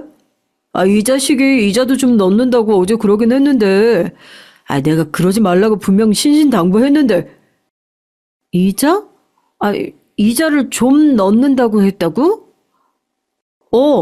왜 그러는데? 아내의 그 반응에 저는 아내의 손에 들린 휴대폰을 다시 가져와 문자를 확인했어요. 그리고 경악했습니다. 이게 뭐야? 1, 10, 100, 1000만, 10만, 100만, 1000만, 억? 2억? 이게 뭐야? 당신 진짜 5천만 원만 빌려준 거 맞아? 나 몰래 더 빌려주고 5천만 원만 갚으라고 한 거 아니고? 내가 그럴 돈이 어딨어. 그건 그렇지. 2억, 무려 2억이었습니다. 친구가 제게 입금한 금액이 말이죠. 문자를 확인하자마자 친구에게 곧장 전화를 했어요. 여보세요? 이게 뭐야? 뭐가? 2억이라니 너 잘못 입금한 거지? 다시 보내줄게. 다시 보내지 마. 그러면 나 또 연락 없이 잠수 탄다. 이자 좀 보낸다고 했잖아. 이자? 야, 세상 누가 5천 빌려주고 1억 5천을 이자로 받아. 다시 줄 테니까 받아. 네가 나한테 빌려준 건 돈 5천만 원이 아니라 우리 딸 생명줄이었어. 그러니까 받아. 마음 같아서는 10억도 주고 싶은데 그러지 못하는 게 슬퍼. 친구는 그렇게 말하고는 웃으며 조만간 또 술 한잔 하자고 끊더라고요. 그날 친구와 통화를 끝내고 아내와 의논을 했습니다. 이 큰 돈을 받아도 될지 말이에요. 이건 너무 크잖아. 쓰지 말고 들고 있다가 언젠가 돌려주는 건 어때? 친구분이 또 필요하실 때가 있을 수도 있고. 저는 계속 돌려줘야 한다고 했지만 친구분이 그렇게까지 말하는데 일단 가지고 있자는 아내의 말에 그러기로 했어요. 무엇보다 내가 빌려준 건 5천만 원이 아니라 자신의 딸의 생명줄이었다는 친구의 말에 졌습니다. 친구의 딸은 이제 고등학생이 된다고 하더라고요. 이때 이식 수술이 잘 돼서 완치가 됐다고. 지금은 다른 친구들처럼 잘 먹고 잘 자고 학교도 잘 다닌다고요. 사실 그 뒤에 한 번 더 돌려주겠다는 말을 했었어요. 그거 그냥 5천만 원이 아니라 내 딸 생명줄을 이어준 거 갚은 거야. 그러니까 넌 그거 무조건 받아야 돼. 그거도 적어. 너무 단호하게 거절하더라고요. 받지 않을 거라 생각하고 빌려준 5천만 원이 2억이 되어 돌아올 줄은 몰랐어요. 물론 친구 말처럼 그 돈은 단순히 5천만 원은 아닐지언정 말입니다. 고등학생이 된 친구의 딸을 만난 적이 있어요. 술을 정말 많이 마시고 그 친구를 집에 데려다 주는 날이었죠. 늦은 시간이라 피곤한 얼굴로 문을 열어준 친구 딸이 저를 가만히 보더니 생각났다는 얼굴로 박수를 치더라고요. 아, 그 아저씨! 어릴 때 봤는데 기억하네. 어떻게 기억을 못해요. 아빠가 맨날 너 살려준 은인이라고 절대 잊으면 안 된다는 말을 수없이 했는데. 친구를 방에 눕히고 나오니까 친구 딸아이가 음료 한 잔을 내오더라고요. 드시고 가세요. 고맙다고 말하고 음료수를 받아 마시는 동안 친구 딸이 친구가 되어 그동안 어떻게 살아왔는지 얘기를 해줬습니다. 친구는 생각보다 더 힘들게 산 모양이었어요. 그렇게 쫓기듯 떠난 뒤 정말 밤낮 없이 일을 했고 뼈가 부서져 깁스를 하고도 일을 쉬지 않았다고 합니다. 매일매일 돈 달라며 아빠에게 소리치던 엄마가 집을 나가고 나서는 더 악착같이 돈을 벌었다고 해요. 그렇게 어느 정도의 빚을 다 갚고 살만하다 생각이 들었을 때 자기가 아팠다고요. 처음 병원을 갔을 때 어린 자기는 의사가 무슨 소리를 하는지 했는지 기억도 나지 않는데 아빠의 표정만큼은 기억이 난다고 했습니다. 그 세상을 다 잃은 절망적인 표정이요. 병원에 입원하고는 자신을 간병인에게 맡기고 병원을 자주 오지 못했지만 가끔 오면 매번 땀에 절여 있는 옷과 어딘가 꼭 한 군데는 닫혀 있는 모습에 아빠가 자기를 위해 또 열심히 돈을 벌고 있구나 생각했대요. 왜 우리 집은 이렇게 가난할까 하늘을 원망했던 적은 있어도 아빠를 원망했던 적은 단 한 번도 없어요. 근데 자신이 병원비 때문에 쫓겨나게 생기자 친구는 정말 많이 울었다고 합니다. 왜 아니겠어요. 제 자식이 아픈데 병원비를 내지 못해서 병원을 나가야 한다는 상상만 해도 이미 마음이 너무 아려오는데요. 병원에 무릎까지 꿇고 빌었지만 해결되지 않자 친구는 최후의 수단까지 생각한 것 같았어요. 아빠는 제가 알고 있다는 사실을 모르세요. 그리고 그땐 저도 몰랐어요. 다 크고 나서 그게 그런 거였구나 알았지. 친구는 죽을 생각을 했던 모양이에요. 보험을 들고 서류를 찾아보고 그랬던 것 같습니다. 하지만 대한민국 그 어느 보험에도 자살의 보험금을 주는 보험은 없잖아요. 아마 친구는 자신이 죽는 것은 상관없지만 자신도 없고 돈도 없는 상황에 남겨질 아픈 딸을 상상했겠죠. 그리고 정말 마지막까지 몰린 상태에서 저에게 전화를 했을 겁니다. 그 전에 연락을 하지 참. 그날 친구가 정말 꺼내기 힘든 말을 꺼내는 얼굴로 저에게 어렵게 돈 얘기를 했던 생각이 났어요. 아빠한테 아저씨 같은 친구가 있어서 얼마나 다행인지 몰라요. 다른 사람이었어도 빌려줬을 거야. 아닐걸요. 매일 밤 누군가에게 거절을 당한 건지 휴대폰 통화 목록을 내려다보고 전화를 걸던 아빠가 아직 기억나거든요. 마지막까지 저한테만은 돈을 빌리려 하지 않았던 것 같아요. 친구 딸에게 그런 얘기를 들은 다음 언젠가 물어봤습니다. 누구한테 돈을 빌린다면 나한테 먼저 전화를 했어야지. 왜 제일 나중에 했냐? 너한테 말 꺼내기가 제일 힘들었어. 저한테만큼은 그런 부탁을 하고 싶지 않았다고 하더군요. 5천만 원이란 돈이 작은 돈도 아니고 그런 부탁을 하고 고민할 게 너무 미안해서 말이죠. 혹시나 빌려주지 못하면 제가 미안해할까봐 그것도 염려됐다고 하더라고요. 참 쓸데없이 착해 빠진 친구죠. 그 뒤로 어떻게 지내냐고요? 아주 절친한 사이로 지내고 있습니다. 어머니 밥을 추억하길래 어머니 집에 같이 간 적도 있어요. 아이고, 이게 누구야? 아, 왜 여태 연락이 없었어? 어떻게 지내나 문득문득 궁금했는데. 진작 인사 왔어야 됐는데 늦어서 죄송합니다.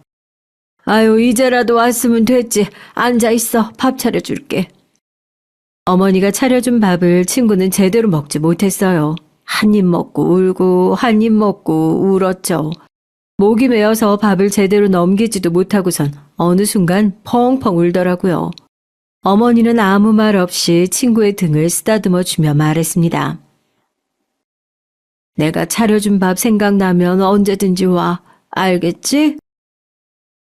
네, 네, 어머님. 한 번은 오랜만에 연락 온 동창 모임에 제가 꼬시고 꼬셔서 같이 나간 적이 있어요. 친구는 어릴 적 학교에 그리 좋은 기억이 많지 않았기 때문에 나가고 싶어 하지 않았지만 제가 거의 끌고 나가다시피 해서 데리고 갔죠. 친구의 잘 풀린 모습을 동창들도 봤으면 했거든요. 특히 그때 가난하다고 괴롭히던 아이들이요. 아니나 다를까 그 친구들은 동창회에서도 여전히 목소리가 크더라고요. 다들 평범하게 회사를 다니는 평범한 직장인들이었습니다. 저랑 친구가 나가자 다들 의외라는 듯 보더라고요. 야, 이게 얼마만이냐? 잘 지냈냐? 친구를 가난하다고 놀리던 친구들이 반갑다는 듯 그 친구에게 말을 걸더라고요. 사람들은 참 자신이 한 말이나 행동은 빨리 있는 것 같아요. 특히 자신이 잘못한 건 더더욱 빠르게 말이죠. 멀끔해진 친구의 모습에 다들 잘 됐다며 착하게 살아서 복 받은 거라는 말을 하는데 제가 다 기분이 나빴습니다. 친구는 아무렇지 않아 하는 것 같지만요. 이렇게 행복하고 훈훈한 재회의 얘기가 됐으면 얼마나 좋았을까요? 어느 날 만난 친구의 얼굴에 너무 심한 황달기가 보여서 말했습니다. 너 요즘 안색이 좀 안 좋아. 병원 좀 가봐. 무슨, 내 몸은 내가 더 잘 알아. 멀쩡해. 그냥 고생을 많이 해서 빨리 늙은 거야. 그렇게 말하던 친구가 쓰러졌다는 소식을 들었어요. 새벽에 친구 딸이 울면서 저에게 전화를 했어요. 아저씨 우리 아빠 좀 살려달라고 말이죠. 그렇게 달려간 병원에서 정말 믿을 수 없는 얘기를 들었습니다. 간암이라고 하더군요. 사기라고. 간암은 원래 말기가 될 때까지 증상이 거의 없어서 침묵의 장기라는 말까지 있다고 말이죠. 친구는 부모님도 다 돌아가신 상태고 하나 있는 딸은 아직 미성년자였던지라 제가 보호자로 그 모든 얘기를 제일 처음 들었습니다. 길면 6개월이라고 하더군요. 그마저도 장담할 수 없다고. 정말 이제 하늘이 원망스러웠습니다. 이제 겨우 살만해졌는데, 이제 겨우 다리 뻗고 잘 수 있게 됐는데, 하늘이 너무 무심해서 어쩜 이렇게까지 무심할 수 있는 건지 제가 다 한스러웠어요. 그리고 친구 얼굴을 못 보겠더라고요. 그렇게 한참을 입원실 복도에 앉아서 눈물을 삼키고 있었어요. 친구 딸이 와서 제 옆에 앉더라고요. 제 얼굴을 보고는 아이는 한동안 말이 없었습니다. 아마도 불길한 생각이 들었겠죠. 한참을 우는 저를 바라보던 친구 딸아이가 숨을 몰아쉬고는 제게 물어봤습니다. 아이 목소리 끝이 떨려왔던 기억이 납니다. 아빠, 많이 아파요? 좀, 얼마나 많이 아프대요? 죽거나 그런 거 아니죠? 차마 대답하지 못하고 얼굴을 쓸었어요. 그러고는 눈물을 흘렸습니다. 그런 제 반응에 아이는 직감한 듯 보였지만 확실하게 얘기를 듣고 싶어 하는 것 같았어요. 아빠가 좀 많이 아프대. 얼마나? 얼마나요? 얼마나 많이요? 좀 많이. 그러면 안 되는 거잖아요. 우리 아빠한테 이런 일이 생기면 그건 안 되는 거잖아요. 다른 사람도 아니고 우리 아빠한테 어떻게 이래요? 그래. 다른 사람도 아니고 너네 아빠한테 이러면 안 되는 건데. 맞아요. 다른 사람은 몰라도 제 친구에게 그런 일이 있어서는 안 되는 건데요. 일평생을 고생하다가 이제 겨우 살만해진 친구에게 그 잠깐의 행복도 허락하지 않는 하늘이 너무나 원망스러웠습니다. 신은 있나 하는 생각도 들었고요. 그렇게 우는 아이를 달래며 한참을 저도 같이 울었습니다. 둘 다 너무 많이 울어서 눈이 퉁퉁 부어 친구의 병실로 들어갔어요. 친구도 뭔가 분위기가 심상치 않다는 것은 이미 알고 있었습니다. 뭐래? 심각한 병이래? 불안한 기운은 감지했지만 애써 웃으며 묻는 친구에게 차마 어떻게 이 사실을 말해야 할지 감도 잡히지 않았어요. 이렇게 될 때까지 뭐 했냐, 이 자식아. 친구의 얼굴을 보자마자 또다시 눈물이 쏟아져 나왔습니다. 울다 지친 친구의 딸아이를 집으로 보내서 병실에는 친구와 저 둘밖에 없었어요. 친구 앞에서 정말 세상이 무너진 것처럼 오열했습니다. 정작 자신의 시한부를 듣는 친구보다 제가 더 많이 울었던 것 같아요. 우리 딸, 어떡하냐? 제일 먼저 하는 걱정은 아니나 다를까 딸아이 걱정이었습니다. 나을 수 있어. 네가 못하는 게 어딨냐, 어? 의사도 통상적으로는 6개월이라고 보지만 장담할 수 없다고 했다고. 미리 그렇게 포기하지 마. 그렇게 말하는 저 자신도 이미 알고 있었던 것 같습니다. 친구의 생이 정말로 얼마 남지 않았다는 사실을요.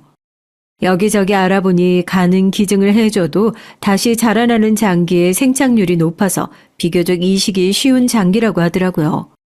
친구끼리 이식을 하려면 좀 까다롭긴 한 것 같았지만 정말 몇 번이고 해줄 마음이 있었기에 병원에 이식 수술을 하면 안 되냐 물었던 적도 있어요. 이식 수술이 되는 단계가 있고 그 범위를 벗어난 단계가 있어요. 친구분은 안타깝게도 전이가 많이 돼서 이식 수술을 해도 의미가 없습니다.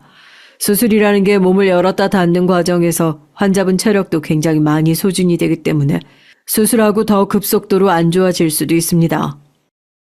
이식 수술도 안 된다는 단계라 그러더라고요. 친구는 이겨내려고 정말 많이 노력했습니다. 치료도 열심히 받고 속에서 받지 않는 음식을 억지로 구역질을 하면서도 밀어 넣으며 노력을 했죠. 옆에서 보는 제가 마음이 아플 정도로요. 친구의 사정을 아는 아내와 엄마가 병원과 친구의 딸아이가 혼자 있는 집에 반찬을 해 날랐어요. 어머니가 처음 친구의 병실을 찾아온 날 울지 않으려 노력하시며 말씀하셨습니다.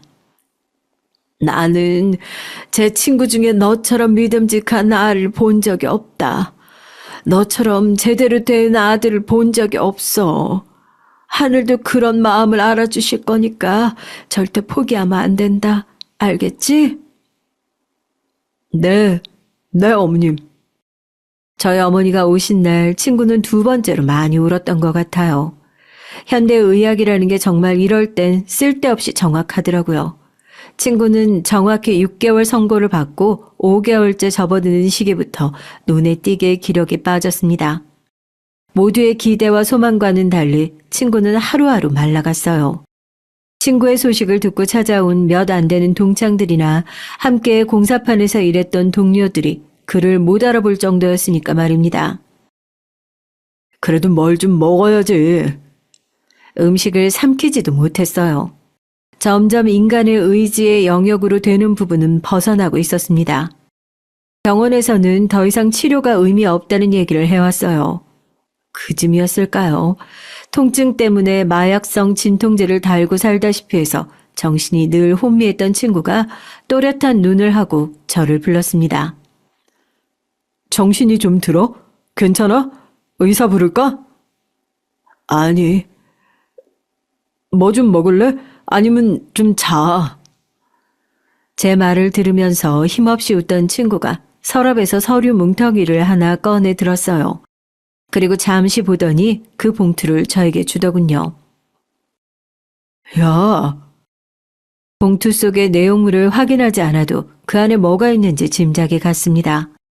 그래서 한동안 꺼내보지 못하고 봉투를 꽉 잡은 채 눈물만 흘렸죠. 그런 제 모습을 가만 보던 친구가 제 어깨를 꽉 잡고선 말하더라고요. 그때 우리 딸 아플 때 너한테 가기 전에 죽을 생각으로 보험을 참 많이 들어놨었거든. 그게 왜, 이런 얘기 왜 하는 건데? 참 다행이란 생각이 든다. 서류 확인해보니까 꽤 크더라, 액수가. 무슨 소용이야, 그게. 보험금이 아무리 많이 나온다고 한들 하나밖에 없는 가족인 자신의 아버지가 없는데 친구 딸아이에게 대체 그게 무슨 의미가 있을까요? 하지만 친구의 마음은 너무 이해가 갔습니다. 저라도 그랬을 것 같거든요. 우느라 말을 제대로 하지 못하는 저의 어깨를 힘없는 손으로 잡는 친구가 말을 계속 이어갔어요. 합치면 한 10억쯤 되는 것 같은데 딸아이 아직 미성년자라 수령인으로 지정이 안 된다네. 지정을 해도 성인이 될 때까지는 지 엄마가 대리인으로 관리를 한대.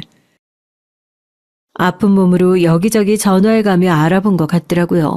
알아볼 거면 나한테 부탁하지 그랬냐는 말에 너도 바쁘지 않냐 말하며 희미하게 웃던 모습이 아직도 가끔 떠오릅니다. 그건 또 언제 알아보고 다녔어. 알아봐야지. 나 없이 내 딸이 살아야 할 세상인데. 눈물이 나서 더 이상 듣고 있을 수가 없을 것 같았지만 고개를 숙이고 자리에 앉아 있었습니다. 친구가 힘들게 말을 이어갔어요. 눈물을 참느라 제 어깨가 들썩거렸고요. 친구가 다시 힘을 제대로 들어가지 않은 제 손을 들어 제 어깨를 토닥였습니다. 정말 힘이라고는 하나도 느껴지지 않는 그 손길에 더 눈물이 났던 것 같아요. 그래서 수령인 너로 다 바꿨어. 뭐? 순간 너무 놀라서 고개를 번쩍하고 들었습니다. 그리고는 그게 무슨 말도 안 되는 소리냐는 얼굴로 친구를 바라봤죠. 친구는 뭘 그렇게 놀라냐는 듯 피식 웃더라고요. 네가 잘 가지고 있다가 우리 딸 성인 되면 줘. 네가 그때까지 살아, 이 자식아. 돈 앞에 믿을 사람이 어딨다고 나를 믿고 그 큰 돈을 맡겨. 네가 네 딸 성인 될 때까지 살아. 그때는 그런 말 하는 친구가 미웠던 것도 같아요. 그냥 네가 살아서 아프지 말고 네가 살아서 하지 왜. 네가 그럴 인간이 아니라는 건 내가 제일 잘 알고.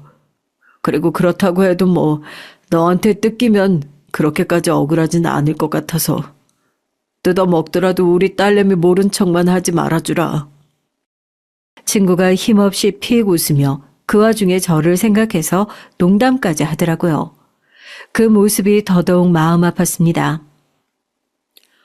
너는 지금 이 와중에 농담이 나오냐? 그러게.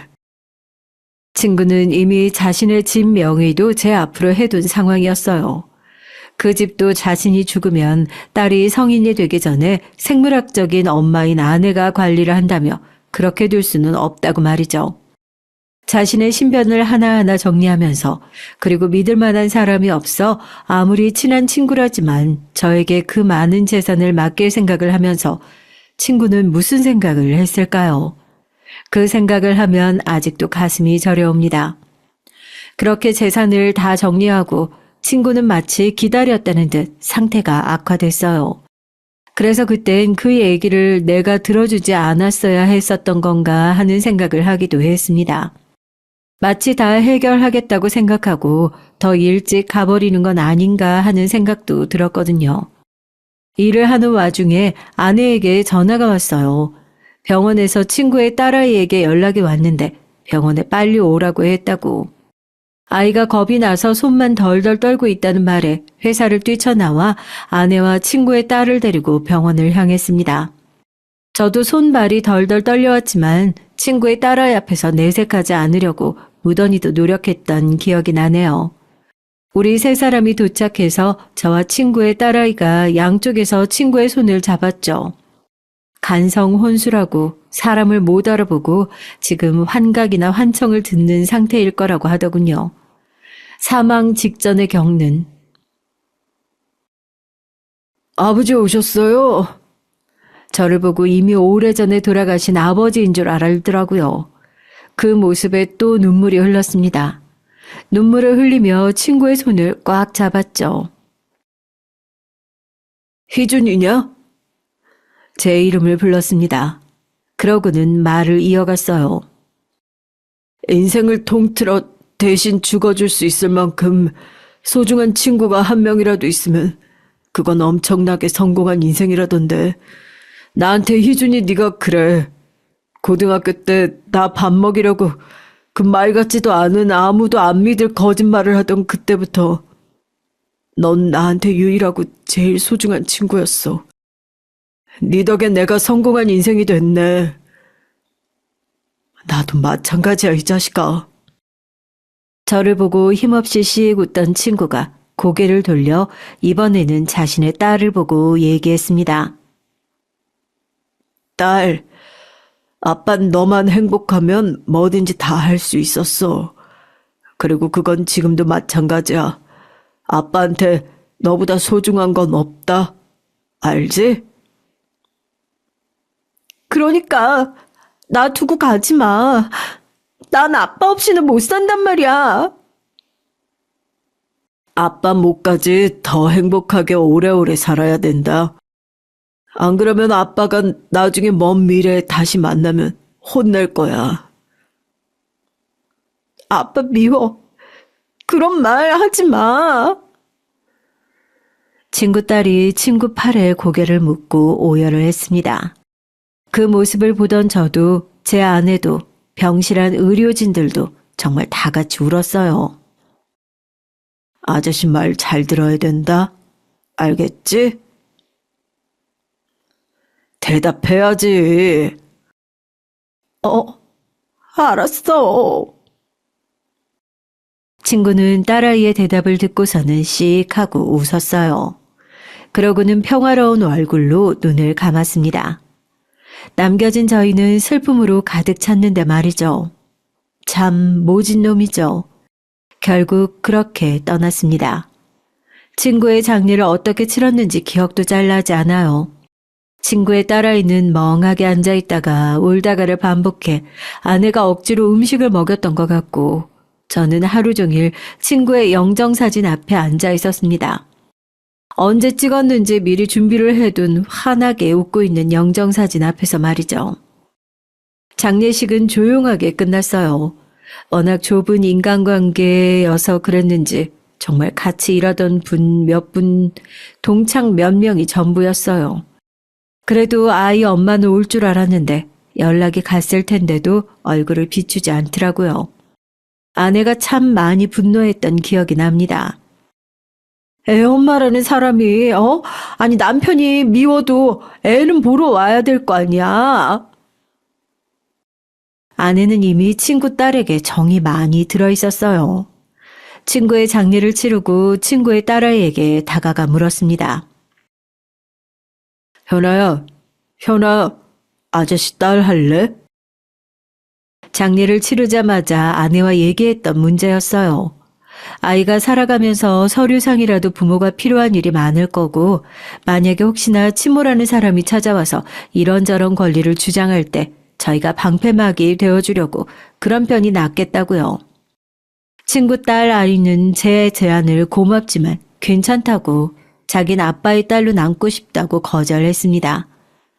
저는 그 마음도 너무 이해가 됐던지라 아이의 의견을 존중했어요. 하지만 집을 합치는 건 저희가 양보하지 않았습니다. 아빠가 아저씨 말 잘 들으라고 하지 않았냐며 반쯤 협박해서 원래 살던 집을 정리하고 저희 집에 들어오게 됐죠. 저희 아이들과도 별탈 없이 잘 지냈어요. 처음에는 많이 힘들어 보이긴 했어요. 왜 아니겠어요. 하나밖에 없던 가족을 잃었는데요. 하지만 곧 씩씩하게 이겨내는 것 같았습니다. 누가 지 아빠 딸 아니랄까 봐요. 현아에게 주기 위해 모아둔 보험금과 집 한 돈은 따로 계좌를 만들어 넣어놨어요. 아이의 명의로 해두면 아이 엄마가 권리를 주장할 수 있기 때문에 일단은 제 명의로 해뒀습니다. 그리고 불길한 예감은 슬프지만 들어맞았죠. 친구의 사망보험금 얘기를 어디서 들었나 보더라고요. 당신이 뭔데 내 딸 재산을 관리해? 내가 제 법적 대리인이니까 나한테 줘야지. 그 돈은. 장례식장에 코빼기도 안 비치시더니 보험금 얘기에 이렇게 달려오셨어요? 그때는 내가 정신이 없어서. 지금도 오자마자 현아에겐 하나도 묻지도 않고 돈 얘기부터 하는 게 애 엄마가 할 소린가요? 우리 딸 어떻게 지내냐, 아픈 곳 없냐, 안부부터 묻는 게 먼저 아니냐고요. 네가 우리 딸 엄마야? 왜 이렇게 오바야? 돌아가세요. 아니면 경찰에 신고할 겁니다. 하지만 그건 시작에 불과했어요.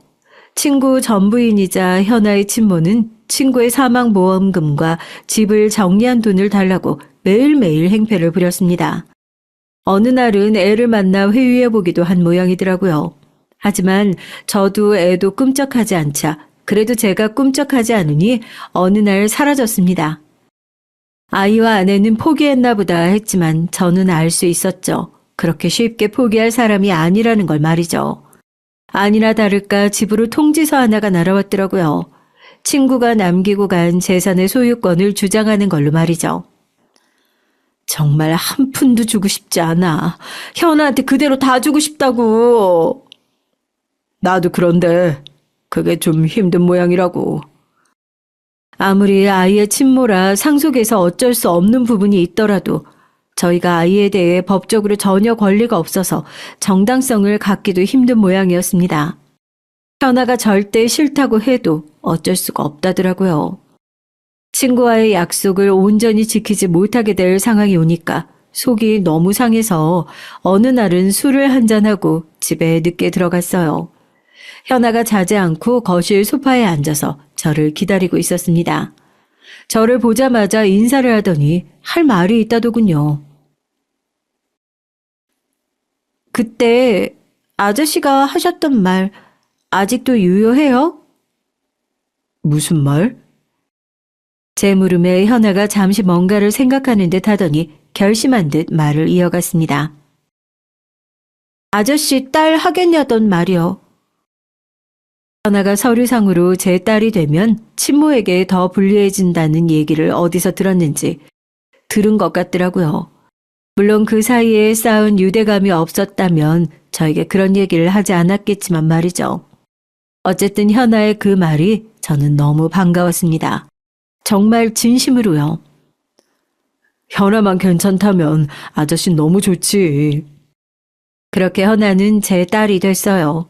18배의 아이를 입양하는 과정은 꽤나 그 절차가 복잡했지만 현아와 저의 적극적인 의사표현 덕에 비교적 빨리 쉽게 해결이 됐습니다. 그럼에도 현아의 친모에게는 수천만 원이 돌아가긴 했죠. 물론 그마저도 주지 않았다면 더 좋았겠지만 어쩔 수 없었습니다. 그 금액이 본인의 성에 차지 않았는지 몇 번을 더 진상짓을 하다가 저에게 고소를 당하고 합의금을 물어줘야 될 상황이 오자 그만뒀어요. 다시는 저희 앞에 나타나지 않겠다는 각서를 쓰게 만들고 합의를 해줬습니다. 아이의 친모는 그 이후로 나타나지 않았어요. 들려오는 소식조차 없었습니다. 현아도 궁금해하지 않는 것 같았고요. 저희 5 식구는 사이가 꽤 좋게 지냈습니다. 때가 되면 같이 여행도 가고 주기적으로 외식도 해가면서요. 친구가 이자를 쳐준 돈을 현아 밑에 쓰기로 아내와 얘기를 마쳤거든요. 저희 큰딸과 다행히 성격이 잘 맞아서 친구처럼 잘 지내요. 그 둘을 보고 있으면 과거의 친구와 제가 생각나서 울컥할 때가 많았습니다. 어느 날은 친구가 꿈에 나온 적이 있어요. 가만히 저를 보고 있다가 제가 잘하고 있다는 듯 고개를 끄덕여주고 돌아갔습니다. 그 얘기를 들은 현아가 제 꿈에는 한 번도 제대로 나오지 않는다며 속상해했지만 말이죠. 세월이 참 많이 흘렀습니다. 현아는 성인이 됐고 대학을 갔고 취직을 했어요. 돈이 있었다면 부유했다면 친구도 다 겪었을 일들을 현아가 자신의 아빠 대신 열심히 이뤄내고 있는 중입니다. 성인이 되자마자 제가 받았던 모든 돈을 현아에게 준다고 했지만 현아는 받지 않았어요. 부모 자식 간에 이런 계산이 어딨어요? 그냥 저 학교 보내주시고 나중에 시집도 보내주세요. 저희는 어느덧 진짜 가족이 되어 있었죠. 지 아빠 닮아서 입맛도 아주 똑같구먼. 어머님은 주기적으로 반찬을 해오십니다. 현아 유학 가겠대요. 당신이 좀 말려봐요. 가고 싶으면 보내야 되지 뭘. 그걸 왜 말려. 아유, 여자애 혼자 멀리 타국 땅에 어떻게 보내요. 아유, 참. 아내는 저보다 현아를 더 챙기고요. 아내는 결국 현아에게 졌습니다. 그래서 아이는 유학을 갔어요. 하고 싶은 공부 원 없이 해보고 싶고 세상 원 없이 보고 오라고 그러라고 해줬습니다. 그리고 현아가 떠난 날 친구가 있는 납골당을 찾아갔습니다. 잘 지냈냐? 이 나쁜 자식아. 친구는 언제나 그곳에서 환하게 웃고 있었어요. 언제 찍었는지도 모를 저 영정사진을 보고 또 마음 한구석이 아려왔습니다. 혼자 자신의 죽음을 준비했을 친구가 아직도 생각만 하면 가슴이 아려요. 세월이 참 많이 흘렀는데도 말이죠. 현아 유학 갔어. 하고 싶은 거 다 하게 해주면서 키우고 있다. 아니 뭐 지가 혼자 스스로 잘 크는 거지만. 친구를 보며 말했습니다. 너무 오래 너무 많이 일해서 일찍 쉬러 간 거라고 그렇게 생각하기로 했다. 너 뻑하면 연락 끊고 사라졌잖아. 그것처럼 지금은 좀 오래 연락이 끊긴 거라고 그렇게 생각하면서 살아. 맞는 말이긴 하지. 나중에 만나긴 만날 거잖아. 웃고 있는 친구의 사진이 미웠습니다. 거긴 좋냐? 이제 일 안 하고 고민 없이 거기선 편해. 한참을 주절주절 말하다 왔던 기억이 있네요. 그 뒤로는 꽤 오랜 시간 가지 못했거든요. 제가 못 가는 동안엔 아내가 대신 가봐줬던 것 같습니다. 오랜만에 갔을 때도 납골당이 깨끗하게 누군가의 손을 탄 것처럼 유지가 되어 있었던 거 보면 말이죠. 늘 그렇듯 사람들은 저마다 사는 게 바빠서 그 어떤 아픔이라도 시간이 좀 지나면 옅어지곤 해요. 저도 예외는 아니었고요. 물론 아직도 추억하고 그리워하지만 말입니다. 저와 현아를 포함한 제 식구들은 아주 잘 살아내고 있습니다. 서로를 위하고 생각하는 사이가 좋은 가족이에요. 이제 조금 있으면 현아는 친구가 아빠가 되었던 그 나이가 됩니다. 이렇게 살아내다 보면 친구가 떠났던 그 나이보다 현아 나이가 많아지는 날이 오겠죠. 세월이 참 빠른 것 같아요. 참 긴 얘긴데 하고 보니까 금방 끝난 것 같네요. 오랜만에 친구의 납골당에 한번 가보려고 합니다. 사실 어제 현아가 자기 남자친구라면서 남자애 하나를 데리고 왔는데 그닥 마음에 들지가 않아서요. 얼굴 깝하게 생겼더라고요. 그래서 친구 의견을 좀 구해야 할 것 같아서요. 징하다 징해. 진짜 잘만 생겼더만. 아빠, 진짜 그거 질투야? 뭐가 질투야? 아니 언니 결혼한다니까 질투하는 거잖아. 형부 될 사람한테. 형부? 아직 결혼도 안 했는데 벌써부터 무슨 형부야 형부가. 저거 봐 저거 질투 많네. 아내가 저를 보며 혀를 찼습니다. 당신 민식 씨한테 가서 일부러 나쁘게 말하고 집에 와서 민식이가 안 된다고 했다고 하려고 그러지? 내가 모를 것 같아? 아니야. 애가 좋다는데, 아이, 그리고 당신만 별로라고 하지. 다 마음에 들어 해. 하여간 여자들이란 잘생기면 그저 다지. 아무래도 친구에게 하소연을 좀 해야 할 것 같아요. 그쵸?